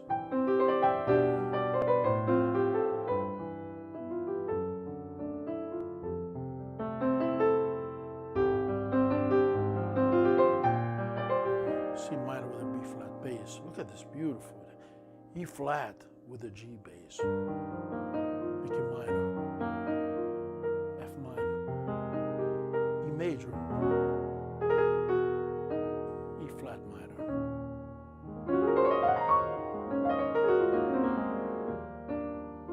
Isn't that pretty? Those are some ideas that hopefully will be useful to you. And come back, watch this again, and check out some of the other lessons I'll be recording. This is Jovino Santos Neto for Piano Groove. Thank you so much. Just some fantastic stuff there. I really enjoy, like, the tickling the ivories. That gets me every time, because that's one that I love too. That's one of the phrases I'm a big fan of. Tickling the ivories. You're not trying to attack the instrument. You're not trying to kill the thing. You're trying to make it sing. You want to make it happy. Happy singing piano. That's what you're looking for. Yeah, it's a good way to phrase it. Mm-hmm. Definitely. And again, just, I mean, did you see that playing? I mean, that was fantastic. I mean, just seeing how he's looking at the camera, making facial expressions while he's just, all over the place, and just making it look so easy. His symmetrical playing, like his left and right are identical. I strive to get to that one day. Yeah. And that's the thing, is even some of those exercises that he was talking about, like the one he was doing, like moving up like that, just, we would call those in guitar, that would be like 3 ups or 4 ups, or you could call them, 5 ups or whatever, however many, spots you're going up. On a guitar, I would do it as 3 ups or 4 ups. As a piano, you're doing those, and you're just trying to get the fingering of each chord or each scale under your fingers. But that's always a good thing. And that's where, again, some of them are very easy, some of them are much more complicated. But when you're doing, say, like E major, like you were talking about before, and then if you're moving up to that F sharp, are you doing that with the thumb? Like normally I would say no, I would be trying to do that with the index finger, index middle, scoot the thumb under. Yeah, I'm starting to do that. I'm trying to force my thumb out of the picture there on the start, because it is getting easier as I do it more and more. Mm-hmm. Excellent. And he made a couple of good points there, as far as like the shell chords really will help me with my left hand development, because definitely apparently I've been utilizing them. I have been using them. I just didn't know what they were. Yep, what to call them. Yeah. And I kind of found myself with the same thing. Like I would try to simplify things out. I was like, okay, I'm trying to hear what a song is doing. So I'll find the root. I'll find whether it's a major or minor third, and then I'll just go from there, because once I've got that, I've already got the flavor that I'm looking for. And then, again, if it's a rock song, it probably doesn't have 7s in it, but it might. But it almost definitely doesn't have, 13s and 11s and 9s in it, unless they're incidentals, or unless you're like holding a C chord and doing there you're getting, you're adding some stuff in there that wouldn't necessarily be part of the chord, but it's just a melody line that you're adding around whatever is there already. And as far as meticulous, like it would probably call that, it's just a regular C, but then, it doesn't even have time to catch up with what I'm doing, because it's trying to make each of those into a chord shape, even though I'm just doing a little melody riff on top of whatever I was already playing. But the other key, his other suggestion about avoiding redundant notes, especially when you're playing in the middle of the piano, that one, like, I understood right away, because playing piano most of my music life, you hit too many of the same notes in the middle like that, and you get clashy. It gets muddy. Sounds. Yeah, you really can mess up your chords doing that. Yep. And that's another thing with if you're playing with other people in the band, because it might sound perfectly fine for us if I'm just doing, like, that's a big C chord, right? So I've got 4 C's in there. I've got But all 4 of those are nice. C's. 4 octaves of C's with a 3 and a 5 in the middle. Like, I would probably even not do it that way, but put the 5 in the bottom and the 3 on top. Right? So the right hand is only doing 2 C's and an E, and the left hand is doing 2 C's and a G, but the idea is still a C major. And again, there's a big difference between whether you're playing like one note at a time, versus if you're playing like a full-blown chord hit. When you're spread out like that with a lot of notes, the hits have a lot more hit to them.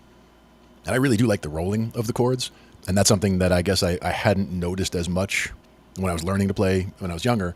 But now it's like when I do play a chord, I really do like kind of landing it as a roll, whether you're rolling up or rolling down, just because to me it sounds better than just hammering it like that. And it also allows the ear to kind of grab each note individually. So your ear can go root 3 5 root, or root 3 5 7. Like, and you can that's figure out what each one is. That's the other thing, like that he mentioned was like your left hand, your bass hand, doesn't have to hit exactly at the same time as the notes on the right hand. The bass has some flexibility in its timing that can really lend to piano playing styles. Yeah.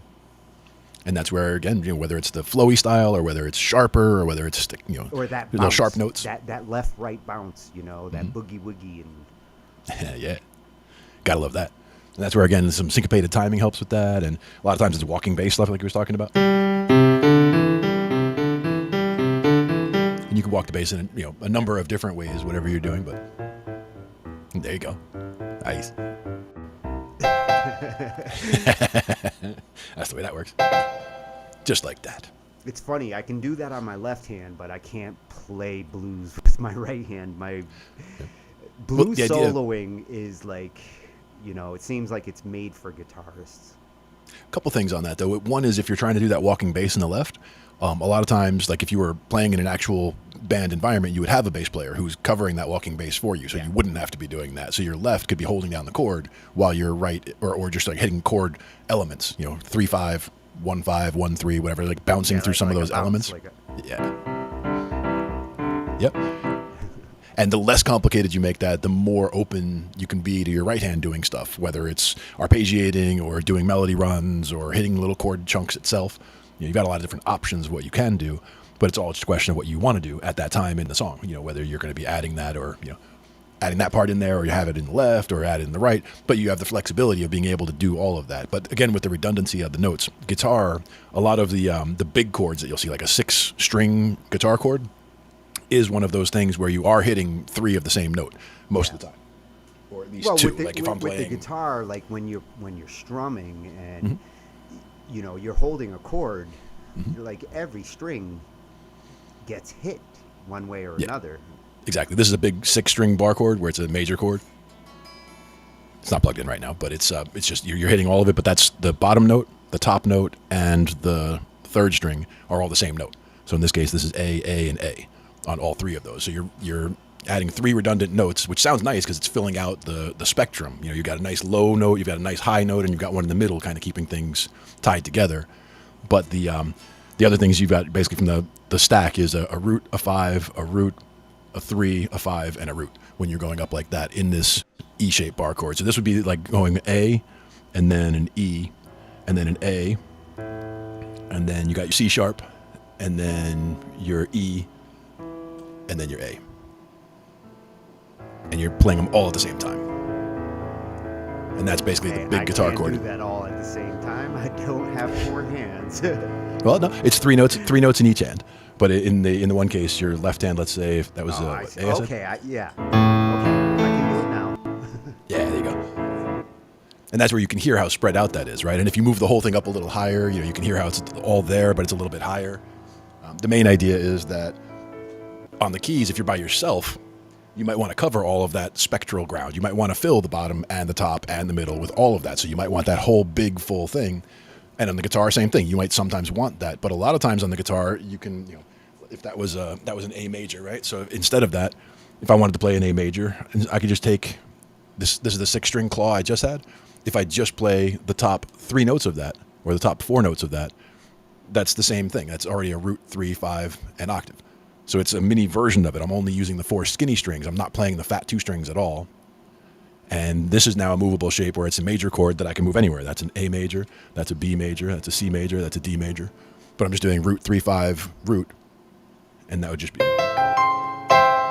And just doing that on the guitar, but it's just basically crunching it down. Same idea, keeping everything within that 1 octave, from the octave or the root on the bottom, root on the top, and a 3 and a 5 in the right order in the middle is ideal, but it's not necessary. You can also do the inversions where you've got the 5 on the bottom or the 3 on the bottom. But the idea is that with the guitar, when you're playing those big 6-string chords, you really are covering a lot of ground because you're playing the whole spectrum, top and bottom. Same thing on the piano. If you're playing a big spread out chord, you're covering a lot of ground. You're doing that, and you're doing... So you can be hitting, notes all up and down and getting all of the range covered. But if you're playing with a lot of different people, you want to narrow your focus and keep yourself in your lane, so to speak. You don't want to interfere with the bass player at the bottom. If you've got a lead guitar player at the top, you don't want to interfere with him. So you're trying to find that middle ground where you're above the bass player, below the guitar player, and are you the soloist or is he the soloist? Yes. Which one of you is comping? Which one of you is comping right now? Because you can switch back and forth also. Who's holding the melody? Who's holding the groove? Mm-hmm. Yep. It's important stuff because that's something that can change throughout the song. Maybe the drummer takes it for a little while, and then the singer takes it for a little while. You can pass that all around, but people need to know what's coming. I love, that band that you showed me from Japan, the girls that soloing Tokyo, and then Tokyo Groove to Joshi. each other. I Yeah. love when bands, instrumentalists pass the solos around. And in that one, you also saw some really good signals with that too, because especially the saxophone player in that one that I remember showing you. She takes a solo, and with her, it's a little more difficult to see, if she's going to try to pass the solo to somebody else. But she just basically did the same kind of, head move, like she's looking around, like she's looking at you, even if she's busy playing her instrument. She moves her head like she's looking at you, so that was a signal, and then everybody all came together right where they should. So it's nice when that happens. Yeah, like you said, good to see the band members signals. can speak telepathy. Yep, telepathically. Yep, able to get the information across. Especially with your drummer, because you got to know when the hit at the end is. Yep, the drummer is quite important. Now, there's a couple other videos that we don't necessarily have to watch today, and I haven't even gone through to get the to follow them on the page. But one of them was on finger picking patterns. So that's something that we can probably get into one of these times. It's basically talking about the doing that bouncing bass that we talked about before. Like, you've got that going on in the bass while you got a chord going in the top. You get that country bounce going. There's some of that, and there's just ones where you're on a guitar, you're playing finger style. Your thumb is kind of bouncing back and forth between those fattest 2 strings, and then you're using these 3 to just kind of pluck at the other strings to get the rest of the chord going. So it's not a full demonstration or anything, but those 3 kind of play the chord on the top end, and you use the bottom to be the bass. Yep, exactly. So like this case, I'm not using the fat string for my first chord. So this would be like an A, movable A-shaped chord, where it's a bar chord again, but it's a root, 5th, root, and 3rd in that. And then if I take that, but I did it on this string because that way the 5 bounce would be taking that root note and then going to the fatter string. And so you just go bounce from here, boom, boom, boom, boom, boom, boom, boom, up and down between those 2 while playing the other part of the chord with these 3. Which you can't see the plucking hand at all. But now this is the kind of style that lends itself to like folk and like acoustic and country. Yeah. Like all those pretty songs that. Mm-hmm. And again, some cases they do use a pick and use picking styles like that. But with the finger picking, it's more about there's certain things that you can do a lot more easily once you learn how. It sounds more fluid with the finger picking. Yeah. Anytime I try to play with the acoustic guitar, I don't like picks. So I kind of do like what you're saying. These 3 fingers, they get on the top 3 strings, and then I just feel what's comfortable. Yep. And in this case, it doesn't always have to be the top 3 either, because that's one thing that's important is being able to mute different strings with whatever you're doing. So if you wanted to play the top three, let's say we're playing, the top three, we're playing notes like this, we would want to be able to not be playing the lower string. So a lot of times I'll have my thumb on the plucking hand kind of sitting on the 2 fat strings. So like my thumb is just kind of keeping the 2 fat strings from making any noise. Quiet. Right. You're While babysitting them. babysitting, exactly, while I'm doing it with the other fingers. And that's something I got used to from playing bass so much, because I almost always play bass finger style. Yeah. So same idea. I've got a 5-string bass, so I have to keep 4 of the strings quiet while I'm playing the one I want. So I've kind of gotten used to muting, whether it's whatever you're not actively doing something, something is actively muting, like whether it's my hands just across the strings or whether I have my hand on the other hand on the strings. There's always something stopping the strings. And I do notice a lot of times with bands that I work with that a lot of times the guitar players, they'll just leave the guitar hanging full volume, and you just hear this like, what? Like start building up, and it's like, do you mind just putting your hand on the strings? I mean, just a little. You only have to touch them a little, and that stops all of that. Or you just roll the volume off, and problem solved. But when you don't do that, it can become an issue. But the idea is that the other thing is a lot of times I'll use the fingernails for strumming. So like I can just strum. You have grown your nails for the sake of your craft. Nope, not even growing them like that. Like that would be if I did see some of the guys where they have like a real spoon, let's say, on the thumb, where you can use the thumb as a real pick. I'm just talking about taking. My nails are really short, actually. Where's the camera over there? Yeah, really short nails. I had a guitarist who did that with his thumb. Right. Basically, he wanted his built-in pick. But for me, what I'm talking about is I actually take the backs of the nails and I just kind of go across that way, and then take the thumb and back up this way. Oh, so I can just loosely. You use the nails for texture strike. So I can actually just do this, where I'm just very loosely going back and forth using. It can give like a waka waka waka kind of sound. Exactly. Yeah. And if the strings are open. Kiss, Prince Kiss. Yep. That's how Wendy did it. Kiss. Yep. But that's the whole thing, is like that's getting that chukka chukka sound without having to have a pick in my hand. But that was getting used to now coming across with all 4 fingers going down and then coming back across with the thumb coming up. And the hand just kind of stays very loose. You got to keep the wrist very loose is the main thing. And then but once you do a little bit of practicing of that, it makes it very easy. So that's if I need that picking sound, I can do that without even having to have a pick in my hand, and it gets me some of that.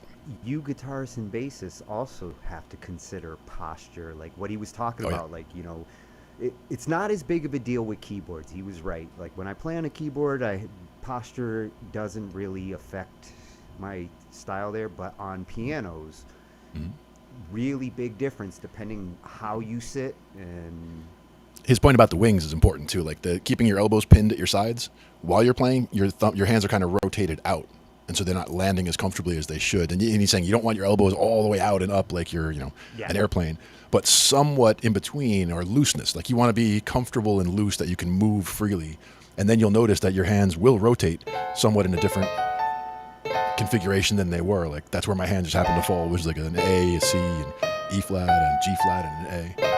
And you'll know if you're playing in a bad posture, because if you play for a long time, you will feel it. Oh, yeah. Now, admittedly, I actually am very bad about ergonomics. Like this chair that I'm sitting in right now, whenever we do these, I'm sitting in this chair with horrible posture for like 3 hours. So like as soon as we get done with the show, I got to go dive into my other chair and be like, oh. Well, so I need to fix my whole scenario here. But the one thing I like about how I have my setup now, since I moved, this piano bench, this setup forces me to get good posture and not do it the wrong way. My good posture is important for sure. Yeah, we're how I used to have things set up before I moved. I was sitting in one of my computer chairs while I was trying to sequence and put stuff together, and it just it doesn't lend to the creativity. One of the big reasons that I did use this chair in the first place is because it doesn't have arms. And my other chair is like a leather office chair, right, with the big arms and all that. And the problem is that if I try to play guitar or bass in that chair, I have to like scooch out to the edge of the seat so that the body of the guitar or bass isn't being hit by the armrest. It's just a weird position to have to be in. So this one has no armrest. So I was like, this is perfect. I don't want armrest either, because if I'm playing and my elbows are rested on something, the way I'm playing gets lazy and bad. Yeah. And that's what he was talking about too.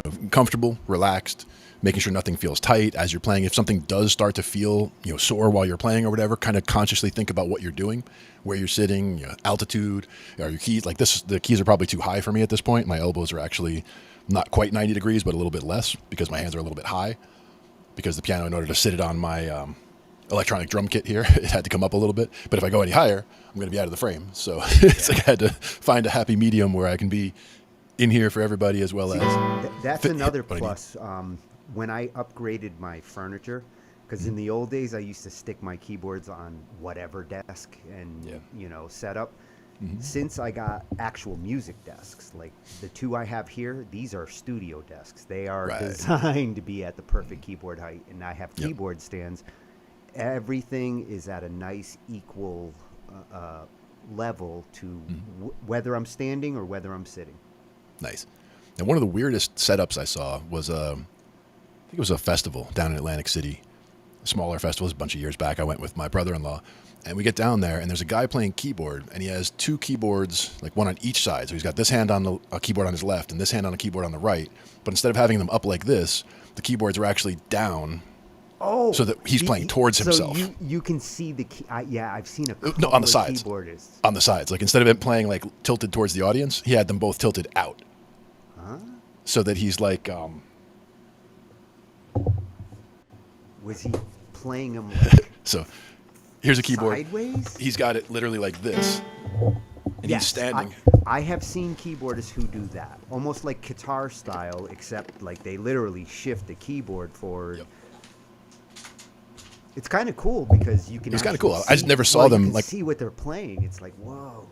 And in this case, it was just more like he could comfortably stand there with his arms kind of at his sides instead of having to be up at this 90-degree angle. His arms are just relaxed, and the keys are just under where his hands are. So like he just has the stands at the right height where his arms are just down at his sides, relaxed, and the keys are just right there where they should be. So that was kind of cool too. Yeah. As far as the configuration. Playing in that angle, it would take some serious practice. And that's the thing is because you can't really see the keys when you're doing that, so you have to know what you're feeling. Yeah, so that's why your muscle it takes memory practice. has to be spot on. At the same time, it's pretty easy to tell. Like if you just closed your eyes and put your hand on the keyboard, you could pretty easily figure out where those gaps are, right? Between the E and the F and the B and the C. And you can feel where those two gaps are, right? And then that's where you're like, okay, this is the short stack, so I can tell that this is the C sharp and the D sharp, and this is the bigger stack, so I know this is the F sharp and the A sharp. Yeah, I just got to program my brain for like my hands being angled like this. And that's the thing, though, is like it could be somebody could try it and all of a sudden be like, wow, that's way better ergonomically, and it could be somebody else like, oh, that's terrible. So it's it's one of those personal preference things. Like everybody should try something, Well, if something's not working, try something different and see if it's better or worse. I never jumped on that guitar thing either. Yeah, I mean, we have some bands who use them. Cool. Keyboardists can run around the stage with the guitarist, but try playing one. Yeah. Well, the 80s band, the lead singer, will sometimes play a guitar. She has a couple songs that she'll play on the guitar. And for that, it's usually like a solo type thing that she's going to do. So she's going to pull it out, do a solo. And she's also got, because it's a guitar, it also has a like a little whammy type of thing where you can do little bends. They tend to play more like guitarists, where the right hand is doing all the work, the left hand is a whammy bar for the guitar. Mm-hmm. Yep. Or doing some of the other, like, whatever kind of effects you would have in, the 80s songs or whatever you're trying to do on the keyboard in the 80s songs on a guitar. So there's some fun stuff with that. And that's one that we just have to always remember to do at the sound check, though. You got to make sure you get it's an instrument that's only going to be in one song, like 40 minutes or an hour into the set. So you just got to make sure that, you know when it's coming, and you got to make sure you get that volume slider up if you didn't do the sound check already. But you got to make sure. Even instruments that are only in there occasionally, you got to get them sound checked. Otherwise, that Cyndi Lauper song is going to be missing a solo. Yep. And they'll be looking at you like, where's the solo, man? You're like, there. There it is. One note, that's all you get. Although they do have a keyboardist in that particular band, so it's useful that she's got a fallback in case, like, oh, the guitar is not working. Mm-hmm. Yep. And there have been times where if the guitar was having a problem, whether it wasn't sound checked or whether the cable was a problem or whatever, the actual keyboard player in the back detects that the solo is not happening where it should be, and he can just go ahead and put the solo in, and the audience won't know where it came from necessarily. So he can kind of cover for the guitar if he sees it happening. If he doesn't, he'll just be sitting there hitting his little chords and kind of be going like, if she where is does that it solo? right, the audience will think she's playing it. Exactly. And that's where they gotta, if they've worked together a lot and they know what each other's style is, they'd be able to more accurately do that. But yeah, that would be kind of like lip syncing. So you have to know kind of what notes to hit, or again, it's not as big of a deal because a lot of people wouldn't see exactly what you're hitting on a guitar anyway. But on the keys, if you're behind the keyboard, they don't see anything. So Yeah, and that would be totally different too. If you know that she can play the part, it's one thing for somebody to lip sync and they can't sing. The Milli Vanilli stuff was a big scandal. But like Yes. Mariah Carey lip singing because it's 0 degrees on New Year's Eve. I'm not going to beat her up too much about that. She got a killer voice otherwise. Right. she And it can also can be, sing that. logistics. It can be logistics where, okay, for this day, like you can't get a good signal from her, even with a boom mic on the head because there's too much noise going around or whatever. There's reasons why it would be acceptable in certain circumstances, but equipment failure in the performance and the band compensating, that's the kind of stuff that, like me, I will forgive any of that. Mm-hmm.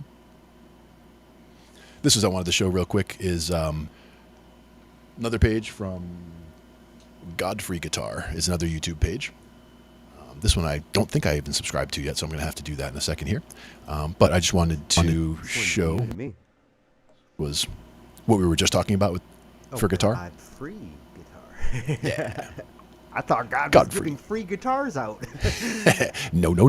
But now for a guitar, this is just looking at if I'm hitting a root, like let's say this is the 5th fret with this red R on the bottom here, then this 3 above it would be on the 4th fret. So this would be the root and this would be the major third. So that's why he's using those, that naming convention. And the octave is up there, 2 frets over and 2 strings skinnier is how you get to the octave. But this is showing you that for the shell voicings, you got the root, you got the 3, and then you, like I showed on the guitar and the bass a minute ago, you got the root, major 7, flat 7, 6, sharp 5, and 5. And if this was a minor thing, this 3 would be 1 further to the left, and these would be the root, the 7, the flat 7, the 6, the flat 6, and the 5. So and on the guitar itself, it's as simple as barring that whole... Not even. We're not even barring that. That's actually 6 different choices. So you're playing the bottom R, this 3, and then 1 of these from this line, because those are all different shell voicings. So root 3, 7 would be 1 shell voicing major. Root 3 flat 7 would be a dominant 7 voicing. Root 3 6 is a major 6. Showing both the major and the minor options. Well, sort of. This is more the flat 7 is because these are all major at this point because of the root and the major third are the 2 that are here, and then the rest of these are the names that we would give them in a major scenario. So this one's a flat 7 because you would use a flat 7 when you're making a dominant chord, which is a root, major third, and a flat 7. And then there'd be a 6, and a sharp 5 would be that augmented that we talked about, the root third and the sharp 5. That would be that C, E, G sharp is the augmented, and then there's the regular triad. But the main idea, if these were all minor, we would have this 3 would be 1 further to the left. This would still be called the flat 7, but instead of the sharp 5, this would be called the flat 6. Because on the minor side, if you were playing A minor, you'd have the A minor with the octave, minor major 7, you don't use much, minor 7, and then 6, and then flat 6 is what That sounds nice. Nice little drop down. And it does get constant or a little bit busy because you got that EF right next to each other. But you can also make that. It still sounds kind of weird. Oh, wait a minute. That's X-Files. There you go. Yeah. And that's one of the things is when you do, X-Files. when you recognize something like that, you'll hear it and you'll recognize that interval or what happened there. And you're like, oh, that's where that came from. And, you'll recognize it from, again, whether it's X-Files or Scooby-Doo or, Peanuts or whatever. Like you'll recognize where it came from. You're like, oh, I know where that came from.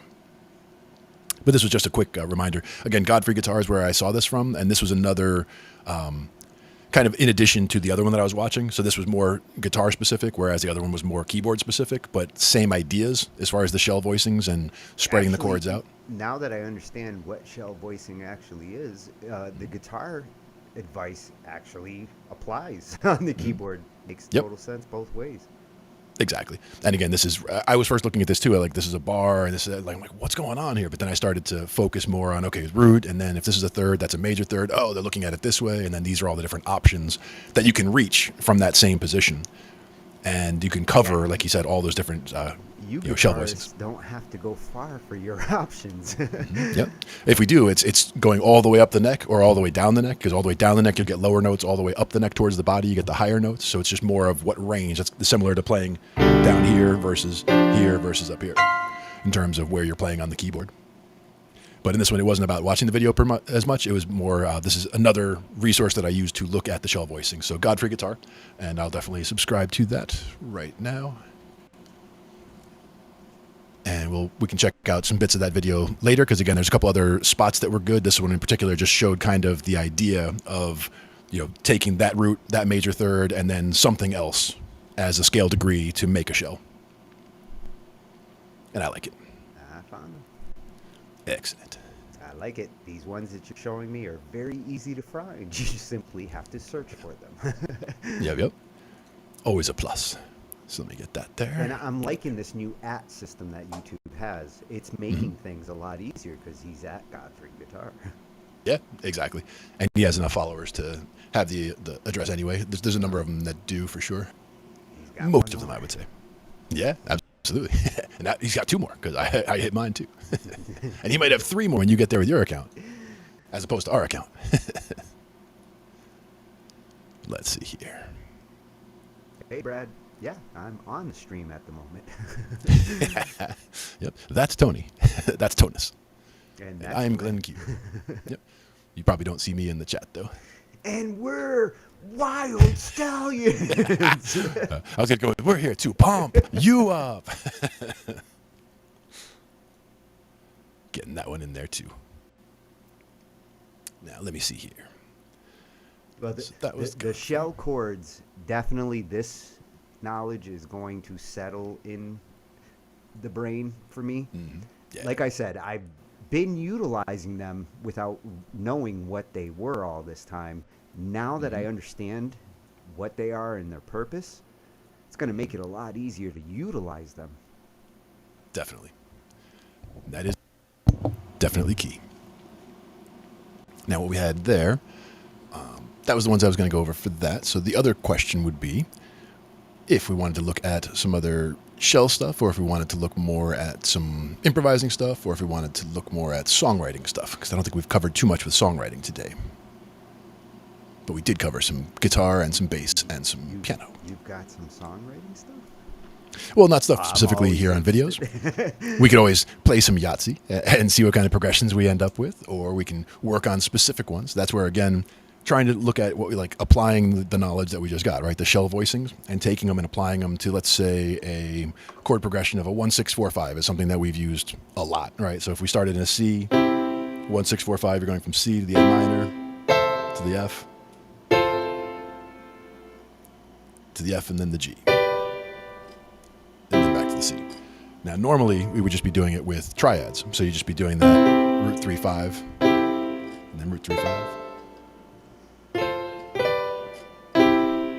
But we can also use inversions to make things land in better places. So that starting with that C, and then you're going to go to the A minor. Instead of going up, we can go down,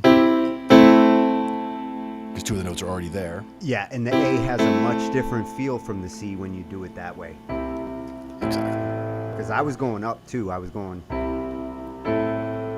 Yep. You know. Now, if we go the from inversion is so easy that way that.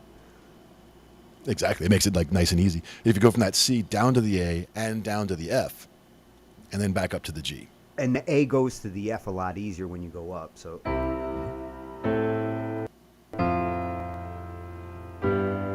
Even Sure. all the chords actually, if you use the A inversion that way, all the chords are easy. Yep. And the other way would be you could start from that C and then down, and then keep going down, and then come up from Now that G. that's my typical one. That's the old school. Yep.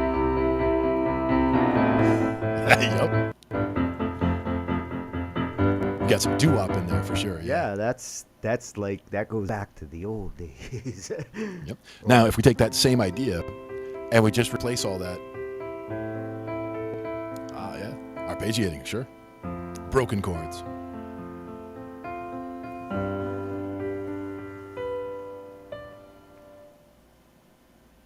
Now, what if we took the same progression, the 1, 6, 4, 5 in the key of C, and did it with the shell chords instead?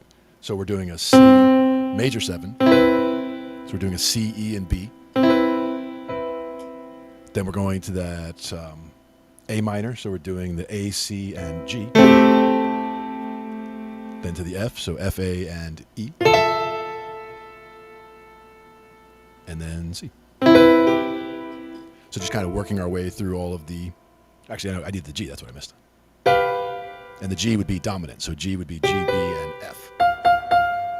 Because that's the 5th of the C that we're starting with. So from the 1, it's a C major 7, then an A minor 7, then an F major 7, and then the G dominant 7, which is where we get that.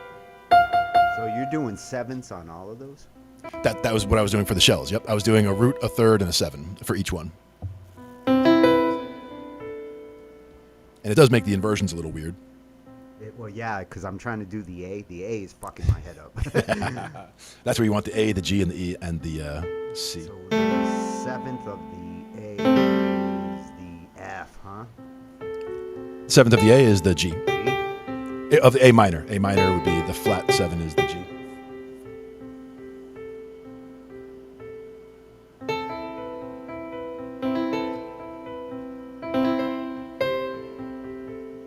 Actually, I do hear something there. Mm-hmm.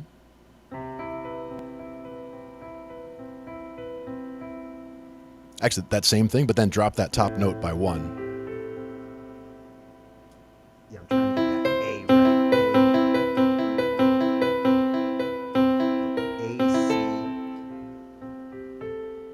A right. A, C, G. A, C, G. Yeah. And then F, A, E.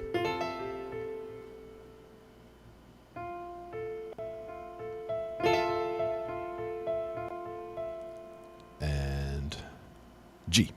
G, B, and G dominant, G7, so G, B, F instead of F sharp. Because we're technically doing that as, that would relate to a G mixolydian, because that's on the 5 chord of the C. Yeah, So we some get of that those flat 7s, some of those 7s sound really nice, like the C. Mm-hmm. I mean, it sounds unresolved, but it also still sounds like a nice kind of chord to start with. And then with the A, you got, what is it, A, C, G.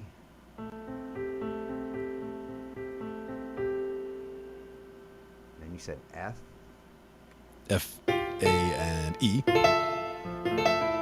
Because that's going to be an F major 7. And Now then that's the G. that's the one that sounds the most out of place to me. Because that's Out the of 4 these chord. three. Yep. That would be the 4 chord of the C. And then the G. And then G, B, and F. Where that F is unexpected because your normal G scale would have the F sharp in it instead. So we're playing a G And the F- major with a the minor F 7. definitely sounds weird. But it pulls back to that C.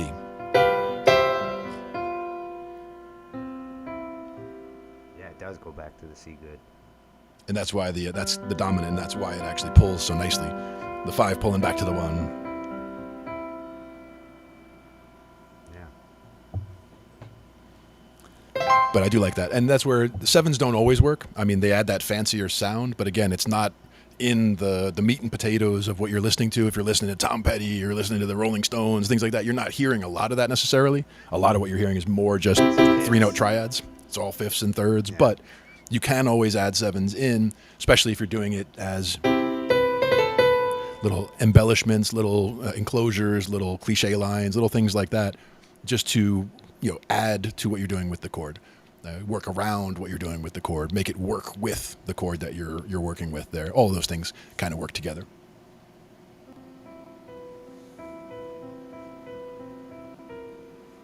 I'm still thinking of that earlier shift you were doing.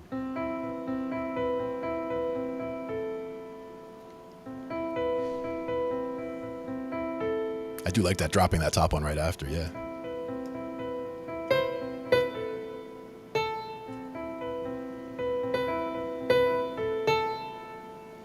And then what was this next one? We went to the G or an A minor. No We went from the clue. C to the A minor to the 6. Yeah. A minor.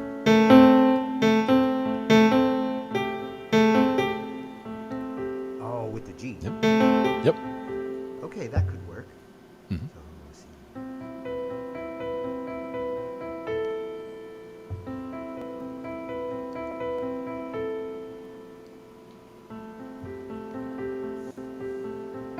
Oh, yeah. Oh, yes. That's the one.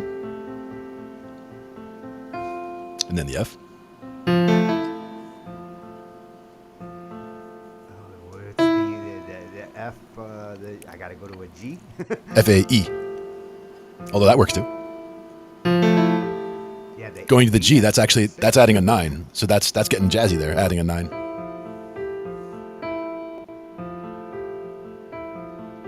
I feel jazzy. Ah.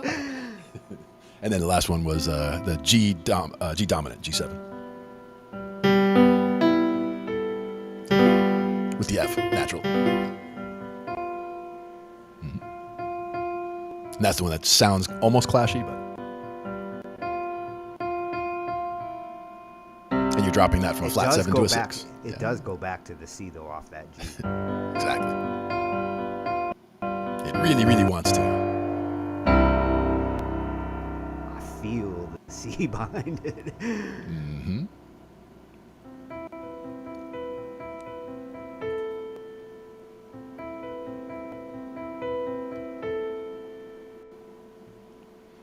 I see we got a number of people that came in from the Facebook there. I see Cal keeping an eye on them. Appreciate that, Cal. Alex Weaver tuning in. I'll tell you, that C to the Gary A Conrad. with those sevens, those two really play nicely. I could just play between those two all night. And that's because they're related. Relative major minor.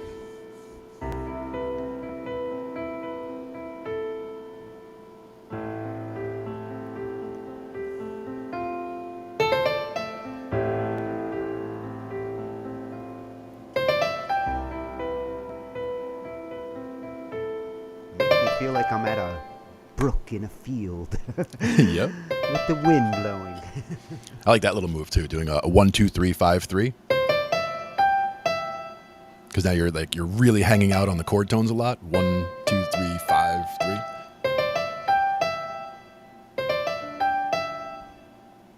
Yep. C, D, E, G.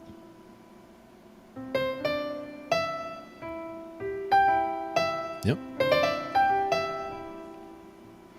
And depending on how long you hang out there, makes it. There could be. Do that while I'm doing this.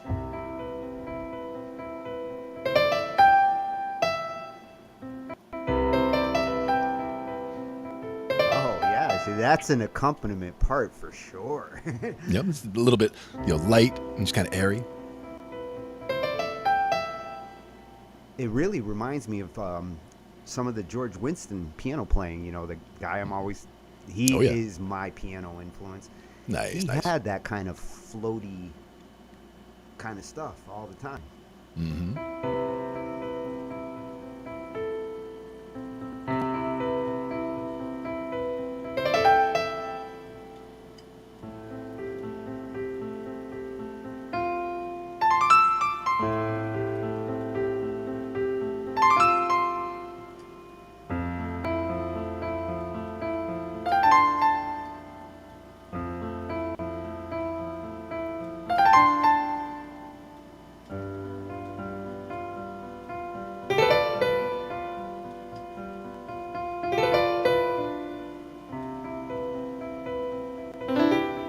Wow, I almost feel jazzy. Damn it, Glenn, thank you. I love it.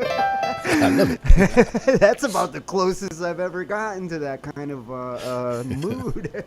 Nice. I don't Yeah, I know always we love- do the sevens. Yeah, always love finding new ways to get the new sounds. And that's a good way to do it. Opened up my ears a little. Yeah, and that's the whole point.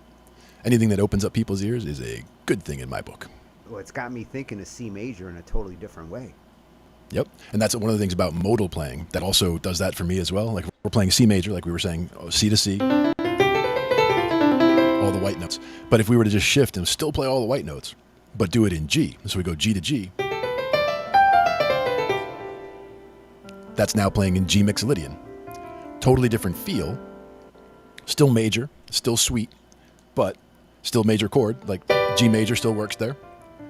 G dominant with that F instead of the F sharp would be the 5 chord. That's the one that we would use if we were playing in the key of C major. But that's also where that works because G Mixolydian and that G dominant 7 or G7 work together because of that F. So the G Mixolydian, all the white notes, and if you just add that F into the G chord, that's a G7 or a G dominant 7, which works for the G Mixolydian scale or mode. One of the best modes to use with that. I am using my pointy finger to start. Nice. There you go. Now for this one, I wish Keysight would show me. Some of them do, and actually, depending, usually it comes down to where the black notes will end up. If you're playing a scale that ends up in black notes, I have a stuck key. Where is he? There he is. But depending on the fingering you're using, it's basically if I want to start on a black note, I'm not going to start with the thumb. Is my main rule, and so. If I'm, that's what I got to program my brain because it is so much easier starting with the pointy with anything where I have to use the black keys. Yeah. And that's where, again, just going through all of them, if you go around that circle of fifths, like this is one of the ways that I'll do in a kind of a practice thing. Like let's say we start just on C and just do 1 octave up and down. And you do that for like 1 chord, then you go to the G. And I usually like to end it off with a little triad. And octave to just get that sound of that C major in my head, and then I'll move to the next one, which is G, and G just has that F sharp in it.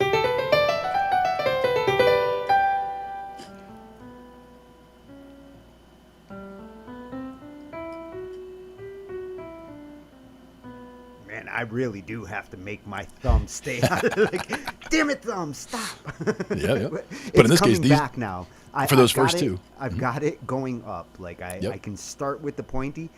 Coming back, it's still kind of old habits try to kick back in on the rollback. Yep.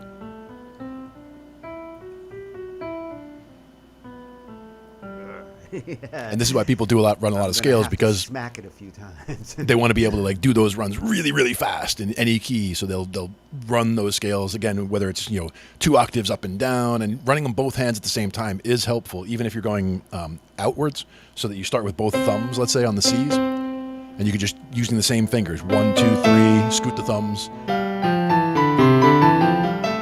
So you're going opposite directions. So I'm basically going thumb, index, middle, out to the pinky, and back around. So it's basically using the same fingering when you're going out like that. Now the counter I could do. The countering I can see.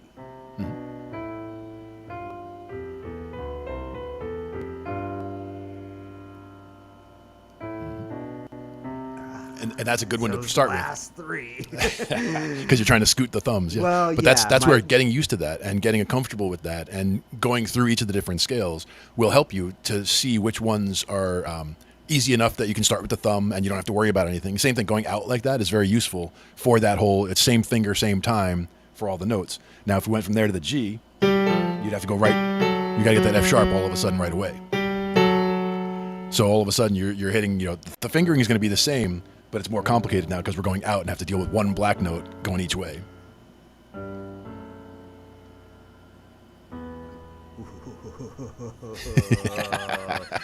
My left hand, I need to think about this one.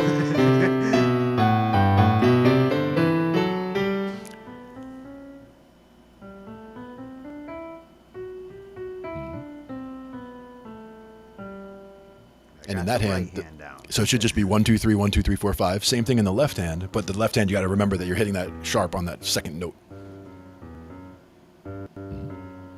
So you slide your thumb for the E while you're going down G. Nope. I always do 1, 2, 3, and then scoot the thumb unless there's a reason not to. Now, like if one reason is because let's say I'm starting at the very, very bottom of the keyboard. And I'm just going to come all the way up, all in C major, right? I'm just going to do 5, 4, 3, 2, 1, 3, 2, 1, 4, 3, 2, 1, 3, 2, 1, 4, 3, 2, 1, 3, 2, 1, 4, 3, 2, 1, 3, 2, 1. So because we're doing 7 notes, if you just keep repeating the octave, you end on that pinky if it's the lowest note, But if you're going multiple octaves, you're going to scooch. Yeah, I got it. And same with the right. And again, doing multiple octaves is useful from that whole 1, 2, 3, 1, 2, 3, 4, 1, 2, 3, 1, 2, 3, 4, 5. So with 5, the 4, 3, left 2. hand, with the left hand, when you're going up and down like that, the 1 through 5 position is key. Like, Oh yeah, up or down, you want to be in that position. sure. And depending on what you're doing with the chords, if you wanted to be able to get, like some people that like the, a lot of times you want that root to be the lowest note, right? So that pinky is going to usually be on the root. And that gives you the 1, 2, 3, 4, 5 are all right under those fingers automatically. If you needed to get to a 6, you just move over a little bit. A 7. To the middle finger? You move to the middle Nope. In this finger? case, if I'm doing pinky and middle for the root and the 3, and this is just doing a chord now. C, E, and then A, or C, E, and B. I'm just making different chords. Just the same thing with the shell chords, but a root 3 in the left hand with the pinky and middle, and then thumb for the B or B flat or A.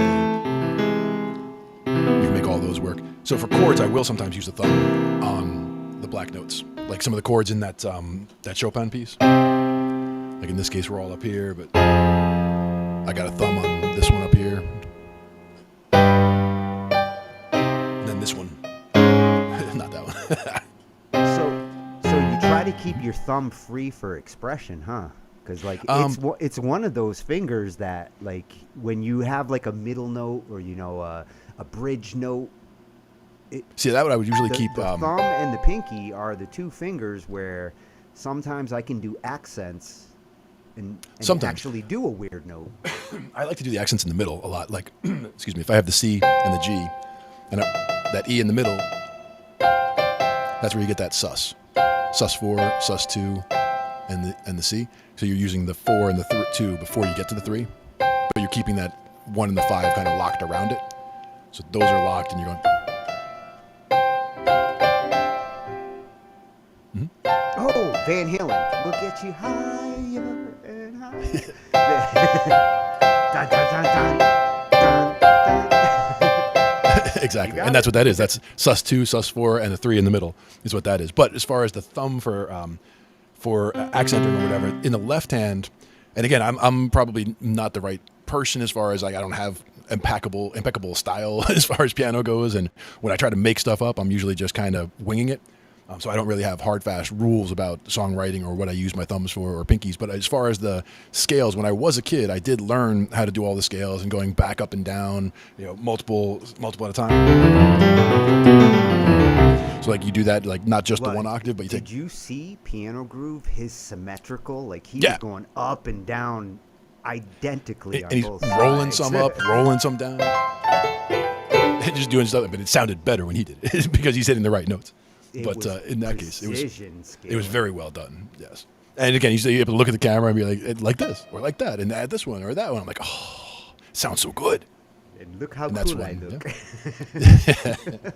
Exactly. But you can also see that it's not that hard as far as not that complicated. I should say it's difficult to do, but it's not difficult to understand how it's done. That's the key part. That it's the concepts are easy enough. All of this does soak into my brain much faster than the muscle training that I end up having to do.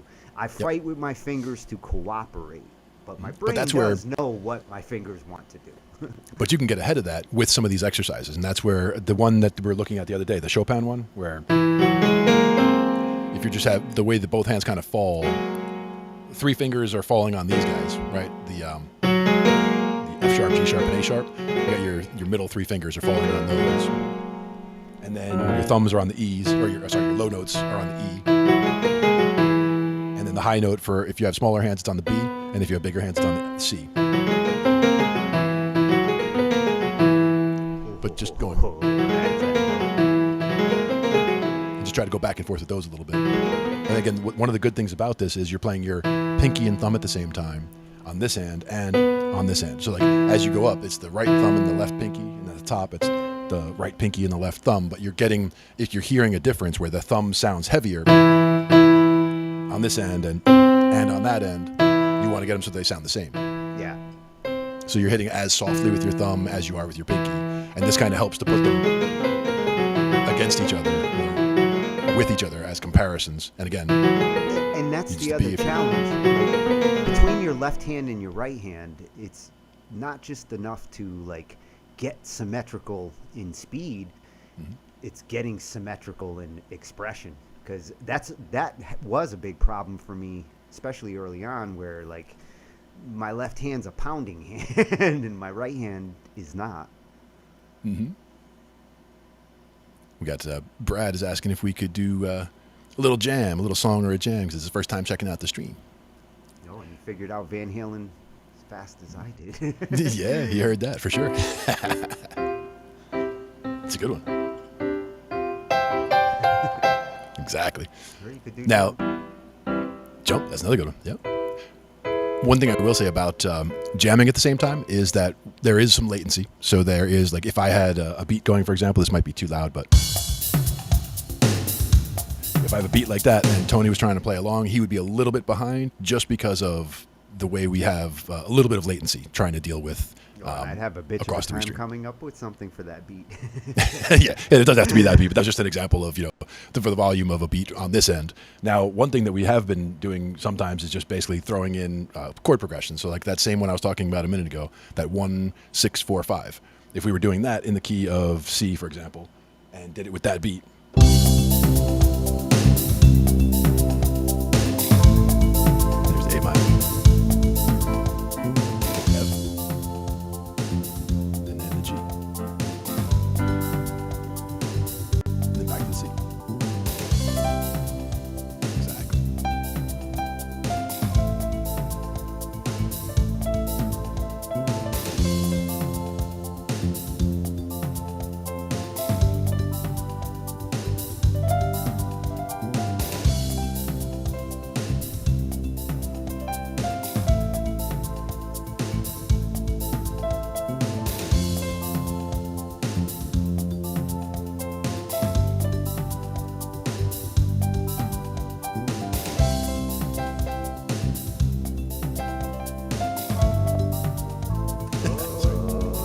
Fucking with me. That's what happens. You hit a wrong note and it all goes to shit. But that's one of those things where when you're programming this or when you're doing these types of things here, we're going along with, if it's a major chord, you just hit the note, one note. So I could just say, C. And it'll just do C major all day. If I want A minor, I have to hit A and another note. So like A and B will be A minor, or A and C will be A. And then F just be F major, and then G is just G major. But if you want to try to get to diminished chords, you have to hit a couple of things there.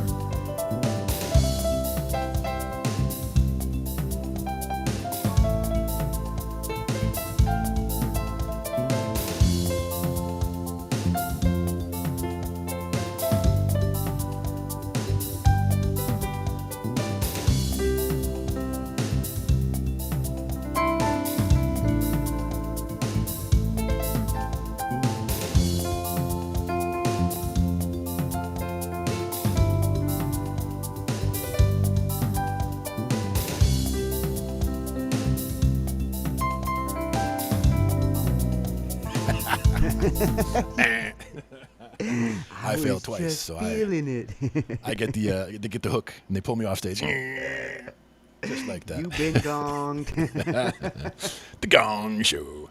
Now the other question is, what else do we have? That was world pop for the rhythm style, but we have all kinds of options. Now, that's Like- about the closest I've come to playing something pop. Yeah, no, I liked it. It was a good little style there.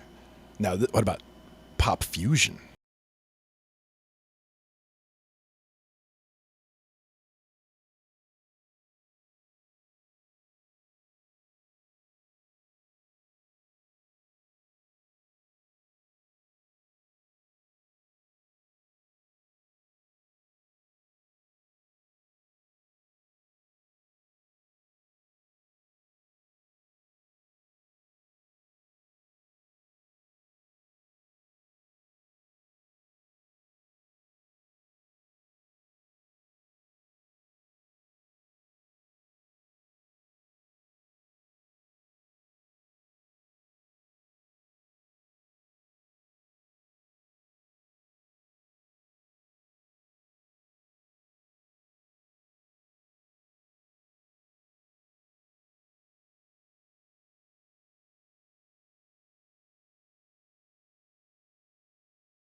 That's a definite Love Boat finish.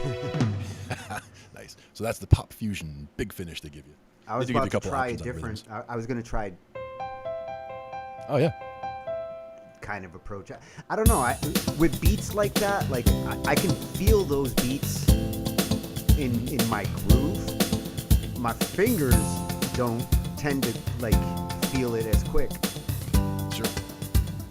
I get that for sure. I mean, for me, it's usually things where like simply, I can hit the chords and I can kind of bounce a little bit with the chords, or I can hit a melody line, but I have such a problem trying to do both at the same time. That's Yeah, where I kind of screw myself up.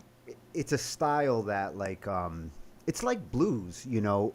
You either play that right from the heart and it just pours out, or you have to force yourself to feel it to be able to play it good. Exactly.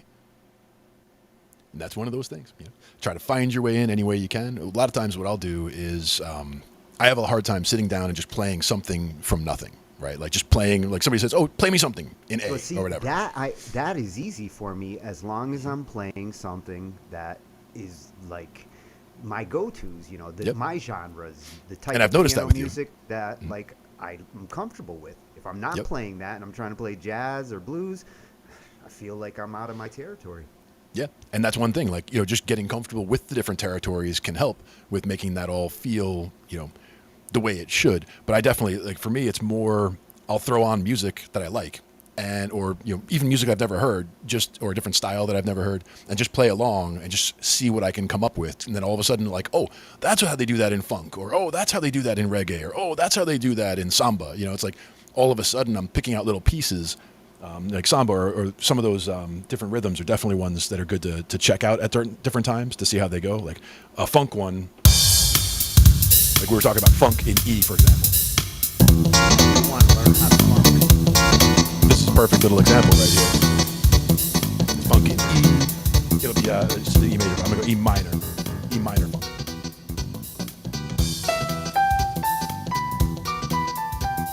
So your E minor pentatonic is just E, G, A, B, and E. We just hang it. As far as the chord, you're kind of jumping into it from below.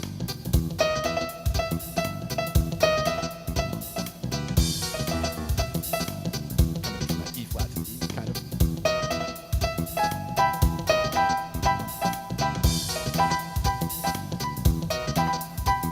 You could add a 7 in there. Are you jumping back? How are you?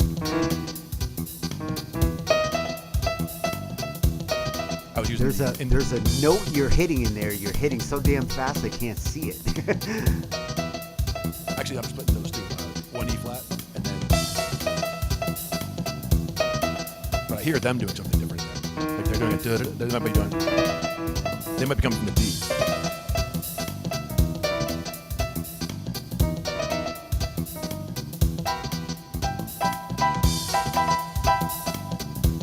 But that would be E minor funk. The way you're getting that slide on that. Sometimes for the first two, you can, if you do that as you kind of slide off it with one finger, you're kind of hitting the flat and the E one after the other. It feels like you're hitting 3 notes, but you're actually hitting 2 notes. You're just hitting the second one so fast.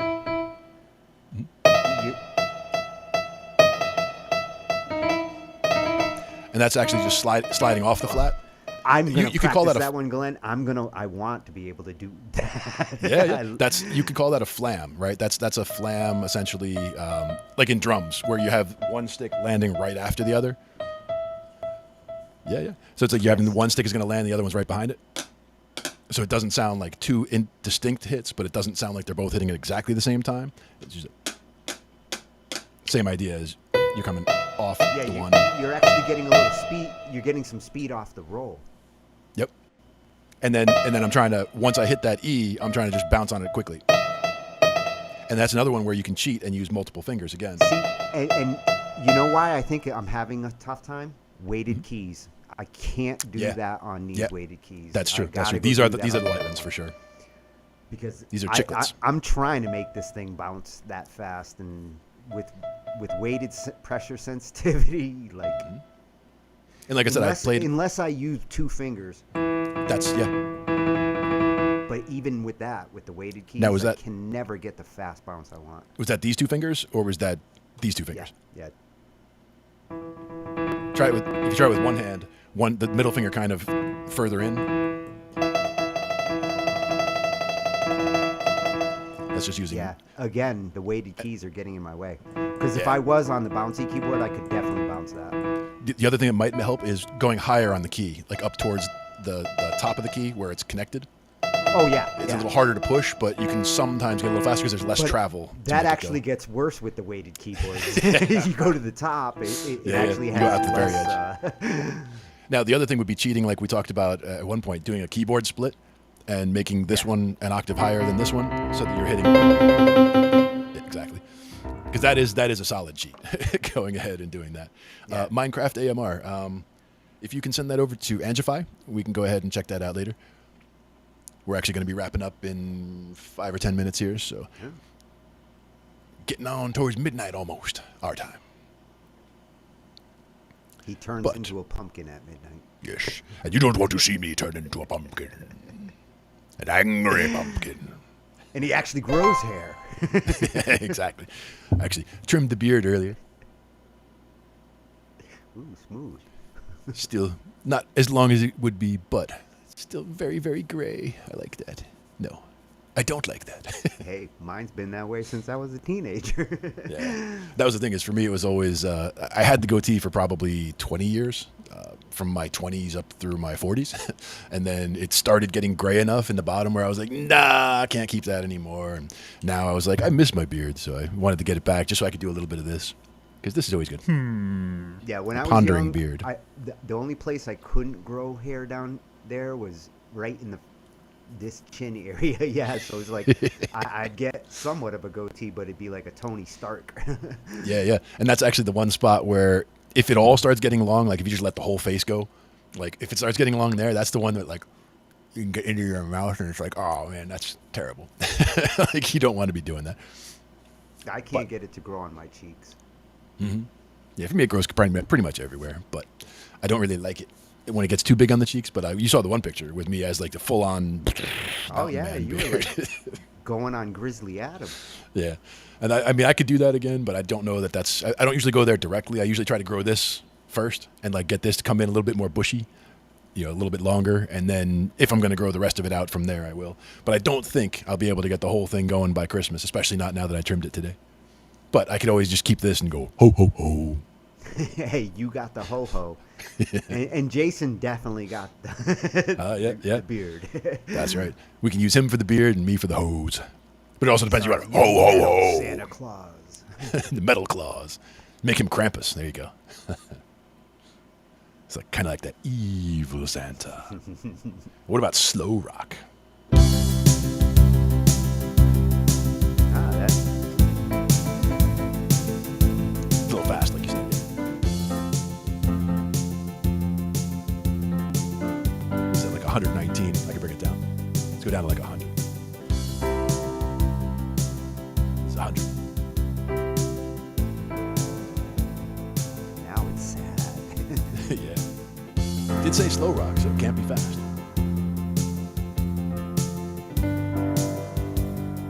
It is kind of a basic pattern, though. Let's see, what else we got here? We got,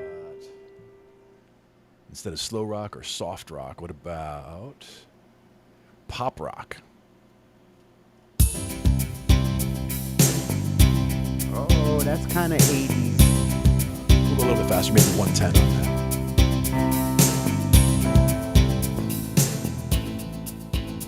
I feel like it would have been in the Breakfast Club. It could be.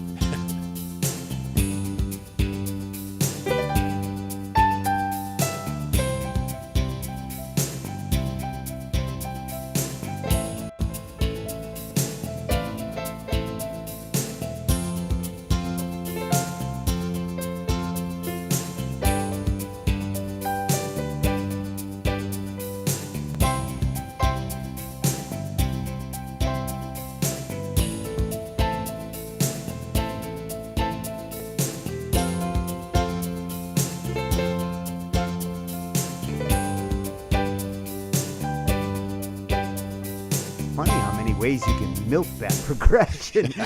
You said that's And it the always one. sounds good. That's the 1 6 1 6 4 4 5. Yep. And the 6 is always minor in that case. The one that's like a million songs. 1,000,001 for sure. And that's where you'll hear it in everything. And that was the easiest way to do it in C because everything's all white notes. Yeah, there's a Journey song I should know from that. Oh yeah. Just a small. Actually, I was working on that one the other day. I'm trying to remember how they played it. I think that was. Yeah, it's the bass that's different. They are right that the chords are those chords, but the bass does actually do something a little different. I think at one point it goes to the E and then the F, but it's on like C.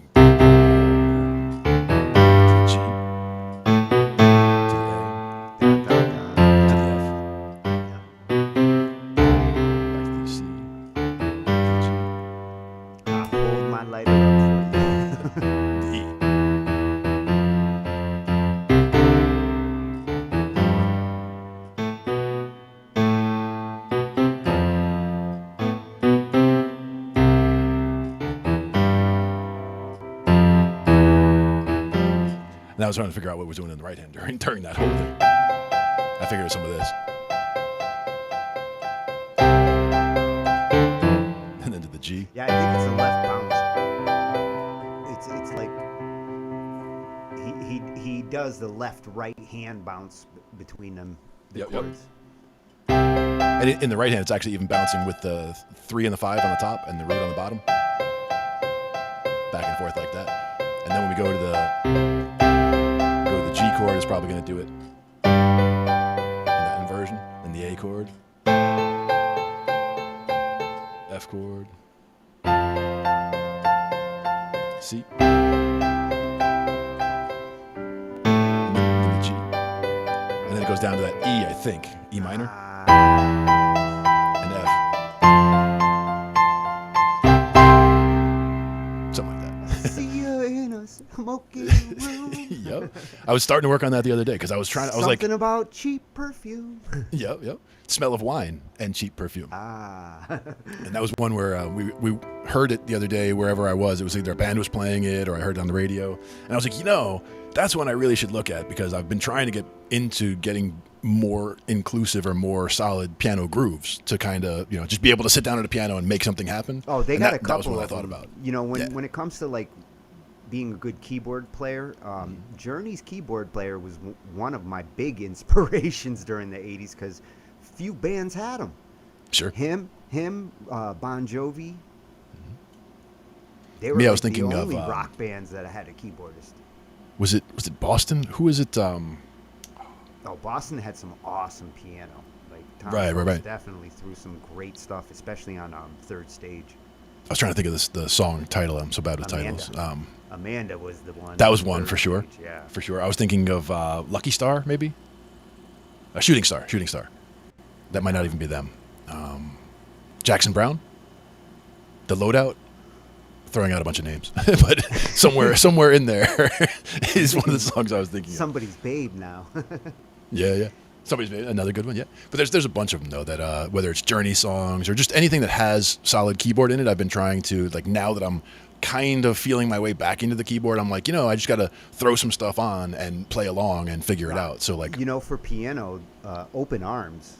Yeah. That's a go-to on the piano for Journey. Yeah. Well, plus in the band I'm in with Joey and Cheryl and those guys, they want to do some Journey songs, and usually I'm playing bass. Who doesn't? But we do, yeah. But usually I'm playing bass. But I mean, I could jump over to the keys if we have that kind of configuration. We have somebody who can cover the bass, so they can cover the bass, and I could jump to the keys, and we could do some of that stuff. That'd be pretty cool. Yeah, the cool thing with Journey is if you add them to your song lists, you get a whole bunch of killer choices. Oh yeah. They had at least a couple of hits on every album. Definitely. And actually, Escape was almost a flawless album. There is no song on that album that I didn't like. Yeah. And that's the thing is, for me, I don't think I ever owned a Journey album. I was never really much of an album guy. But if you got greatest hits, if you got the greatest hits CD, you're good. Yeah.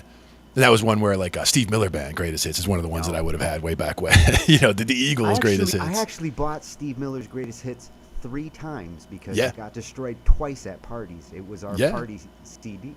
Nice. I remember one party in particular. It was a tape deck that would actually, it would play the one song and you could set the tape deck to go back and just repeat the one song over and over again. So they put Magic Carpet Ride on and just had Magic Carpet Ride on for like 9 hours straight. It was just a party all night to Magic Carpet Ride. It worked out nice. You could jump between that one and Head Out on the Highway. Yeah, for sure. Basically, that Magic Carpet Ride, I think, was the last song on the tape, and Born to Be Wild was the first song. So if you just kept finishing the tape, rewinding, Just make a little loop. just flip Nice. it every time, you'd be on the other song. I think it was, let's see, in one car that I had one tape that was in the car, and it was in the tape deck. If I was in the car, the radio was on and the tape deck was playing, and it was playing that tape for like 4 years. And it was Pink Floyd Animals on one side and Pink Floyd Uma Guma on the other, I think it was. If you're going to have a tape stuck in the car, Pink Floyd's not a bad one. Yep. And Uma Guma is a longer one, so I think I only had part of it on there, but it was Animals on one side for sure and the other side. And it was just, that was always playing. I get in the car, and as soon as I'd start the car, I was like, oh, great song. Like every time, no matter what. But that's how I felt about Pink Floyd back then, for sure. Yeah, I had Now it's more Aerosmith Toys in the Attic was stuck in my Monte Carlo for like a year and a half. Now, in my car right now, it's the Grateful Dead Live Without a Net, the one with Eyes of the World on it. So I think it's disc 2 from You still Live got Without a a disc Net. player? You still got Oh, yeah. a CD? Oh, Yeah. I mean, it's I drive a Mazda 5 minivan, so it is not an impressive vehicle, but it does have a CD player that can play. I never had a vehicle with a CD player, ever. My believe it. Durango's from 2001. If I wanted a CD player, I had to pay extra for it. Yeah. And at the time, I mean, a single CD player is really not worth it. Like, excuse me, even this one's a single. But I think it was my mom's car. She had a 6 CD changer, and in that case, you can actually load multiple things and just be able to hop from disc to disc. Whereas this way, I mean, it doesn't really matter for me because, like I said, I'm perfectly fine with having one CD in there forever and just get in the car and it's playing and I'm fine. As long as it's the right CD. Yeah, exactly. And that's Can where you imagine the hell of if it was like not a CD you want to listen to? get a CD in there for somebody who's got a one-hit wonder and like you're listening to the whole CD of B-sides. Like, no. Whole bunch of crap. Duran. Oh, Duran. I wouldn't mind actually. To be honest, that was a couple one. of songs, but across multiple albums. Yeah, sure. Oh, which one? The Reflex, maybe. It was a good one from them. I saw that in a movie the other day. What was another one? Oh well, Rio. That was the one. Video. That was the one I was thinking. Awesome. Now I think it's because my sister was a big Duran fan back in in high school. She written on her writing on her notebooks or whatever with Duran. But me, I was more into Pink Floyd at that point. So I'm watching Pink Floyd and she's watching Duran. And then when she got into Springsteen, it was just a full-on split. Like, nope, not getting into the Springsteen thing at all. Goodbye. Yeah, I am from Jersey. I know it's illegal to say that. But I'm not a fan of Springsteen's voice. Actually, it's understandable to feel that for being in Jersey. When I lived in Texas, I hated the Dallas Cowboys because everybody loved them. And you're expected talked to about love them all the damn time. And it's like sacrilege to not be in for the team. Yeah. I come from New England. Indeed. And that's the thing is whether it comes to sports or your favorite band or whatever your pastime, leisure activities are, you got to have fun. Well, you Got to get got out there and Bon do Jovi. stuff. It's kind of hard to not like Bon Jovi in one way or another. No, there's a lot of Bon Jovi songs that I like. Even for Springsteen, as much as I don't like his voice, I can accept and recognize that he's a good songwriter and that some of the songs are quite good. Yeah. Is it Thunder Road? What the hell was the name of that one? That's There's one of them, yeah. nice piano one that. Thunder Road's a good one. I wasn't a big fan of the whole Born in the USA. He sounded constipated for the whole album. Yeah, that was my big issue too. Is the voice was always killing it. But something like I want to say Rosalita is one that I like just for the way the song goes. There's a couple of them, but like again, Actually, some of them are anything from the '70s where like you had a lot of sax and real blues going on. Yeah, there's no messing with Clemens. Yeah, I mean Clarence could play the sax for sure.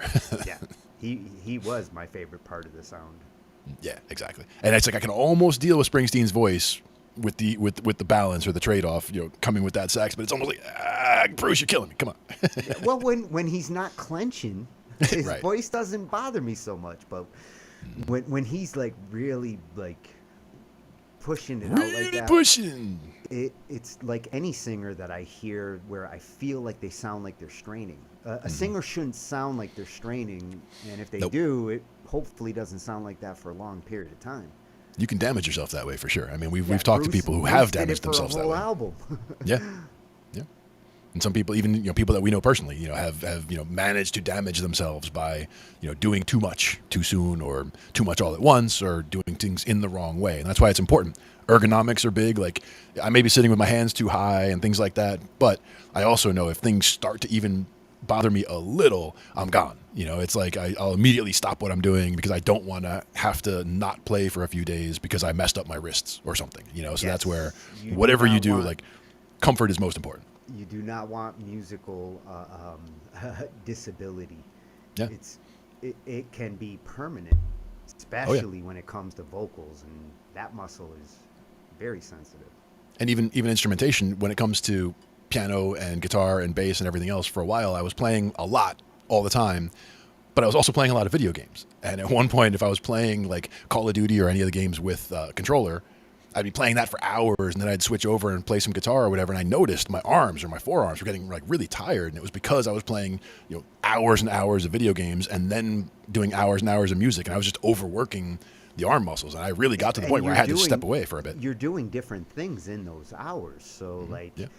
the stress you'll get from office work in the carpal tunnel you'll get that way versus what you'll get playing an instrument.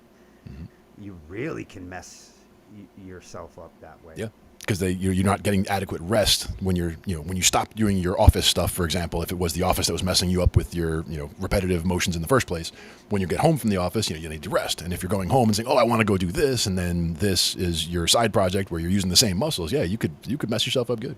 Yeah. Hey, here's a side project for us. We'll look into potential stress techniques and avoiding it with music, and Yeah. because carpal tunnel in the music world was there long before the computer world. Matter of fact, I'll have to go find it. I have something around here. I think it was called a Dyna B, I think is what it was called. And it's basically a thing that fits in your hand, and it's basically like a ball in there, or more like a puck almost. But you spin it, and it gets like, you spin it fast, fast, fast. And once it gets going, you're moving your hand this way. Oh, so you get And you have to fight it because it's doing gyroscopic progression because of the fact the thing's spinning so fast. You have to fight it to make it move. So you're basically working out your wrist in all these directions at the same time. That's I'll find it. Interesting approach. It also sounds really I'd cool. like Like to as see you're the science behind that, and as you're working it up, it's going goes faster and faster, and like you can control how fast it goes by as you're winding it up. you ever pick up a hard drive while Yeah. it was still on, and you're like, Same exact idea. whoa. Because it wants to stay flat. That's the whole idea. Is gyroscopic. The main idea with a gyroscope is that it's spinning in this plane and it wants to stay in this plane. So like if you try to push it over, it's just going to try to go that way. It doesn't want to lean. It wants to stay on that plane. And that's one of those things that makes gyroscopes really cool. I've always liked gyroscopes. As an exercise technique, especially for keeping wrist movement, if you're a guitarist, you're a piano player, wrist is a big part of your And this tool. is the one thing I saw that I found it on. I want to say it was ThinkGeek maybe, and it was way back when, but it was just one of those. It was an office toy, or it was in the category of office toys. But in this case, ThinkGeek was that website that has all those like weird knickknacks and oh yeah, inventions. and Nerf cannons. And, I like that oh, site. Yeah. Oh, that site is amazing. I was always a fan. There were a bunch of things I got from there, but that was one of them that I liked the most. Was that little gyroscope? I think it was called the Dynabee. Like I said, I'll check. I'm pretty sure I have it like in a box in the other room. But I'll see if I can find it by next week, because that is one that was perfect for the wrists, and it was for both strengthening the wrists and also trying to relieve issues from carpal tunnel and things like that by strengthening the wrists and making it so you're getting a good workout on the wrist, and you put it down, and you're relaxing, you're fine. Use it in spurts. You're building up the strength, building up the endurance in those muscles. Yes, by next fighting week against the we will gyroscope. pump you up, Pump you up. or at least not make you saggy. That's right. That's right. No sag allowed. Now we've got about 10 after 12 here, so we're already in the bonus In rounds. the pumpkin mode. Into pumpkin mode. You don't want me turning into a pumpkin, do you? Well, I have a fire. There you go. I am on fire duty for the next Fire duty. There you go. Well, we have had an enjoyable evening, as always. Always thanks for everybody for coming out and joining us. It's always a pleasure to see everyone. Multiple epiphany moments. Excellent. Always looking forward to multiple epiphany moments, especially when it's, with styles and with fingerings and things like that can make it easier to do what you're trying to do, whether it's trying to get certain sounds out or trying to fit into new styles or trying different styles just from, get a different beat going and all of a sudden it inspires differently. It's like, oh, this feels like broken chords or this one feels like arpeggios or whatever. Yeah, I like actually got jazzy tonight. You got jazzy tonight. That was very cool. We'll have to mark that one in the books. The episode where Tony got jazzy. He grew some facial hair. Yeah, man. Jazzy. All right. And it was good to see everybody. Thanks again for coming. Thanks for people. When you posted links, again, send them over to @Angified, and she can add them to shows that she'll have going for next week, probably Tuesday or Wednesday. Could possibly be weekend shows as well. She does take links for different shows, adds them, gets a list going. A lot of times it's best not to send the links during the show, but to send before so that she can get them into a list, have it ready. Or if you do have a song where it's a technical song or you have a technical question, that is what we're here for. So absolutely. I'm happy to listen to something if you're looking for some technical advice. Especially when it comes to whether it's mixing, get the mixing right, or whether it's, the effects that you've got on there. We can talk about all that kind of stuff. It's best if you have, something that's already kind of worked up, and then we can kind of see where you are with it, where you've taken it to, and what we can do with it from there, or what it might need from there. All that kind of stuff. A lot of times you guys seem to be wanting, singing advice or, advice as a performer, which there's plenty of us here for that too. And anybody looking for that, let us know when you send it in if you're looking for that kind of stuff. For production, that's the unsung hero in all of this, because everybody, all of you, want to learn some production in the future. Yep. Nowadays, every musician needs to understand some of it at least. And the mixing is super important because that helps with the ears as well. If you can hear the piano needs to be louder, or the guitar needs to come down, or the bass is, needs to get nudged or whatever. If you can start hearing those things by practicing, by listening to songs, see how it sounds, and literally just trying things, especially if you have a song, it could be mixed exactly how you like it, but go in there and actually bring up some of the bass, bring down some of the treble, widen it out, change the stereo pan, change where things sit in the stereo field. You can try all kinds of things to see how they fit together better. Now that you have the elements that you want, and it can completely change the song. You can completely change the character of a song in that way. Yeah. So lots of good options. Change songs through production. Oh yeah, absolutely.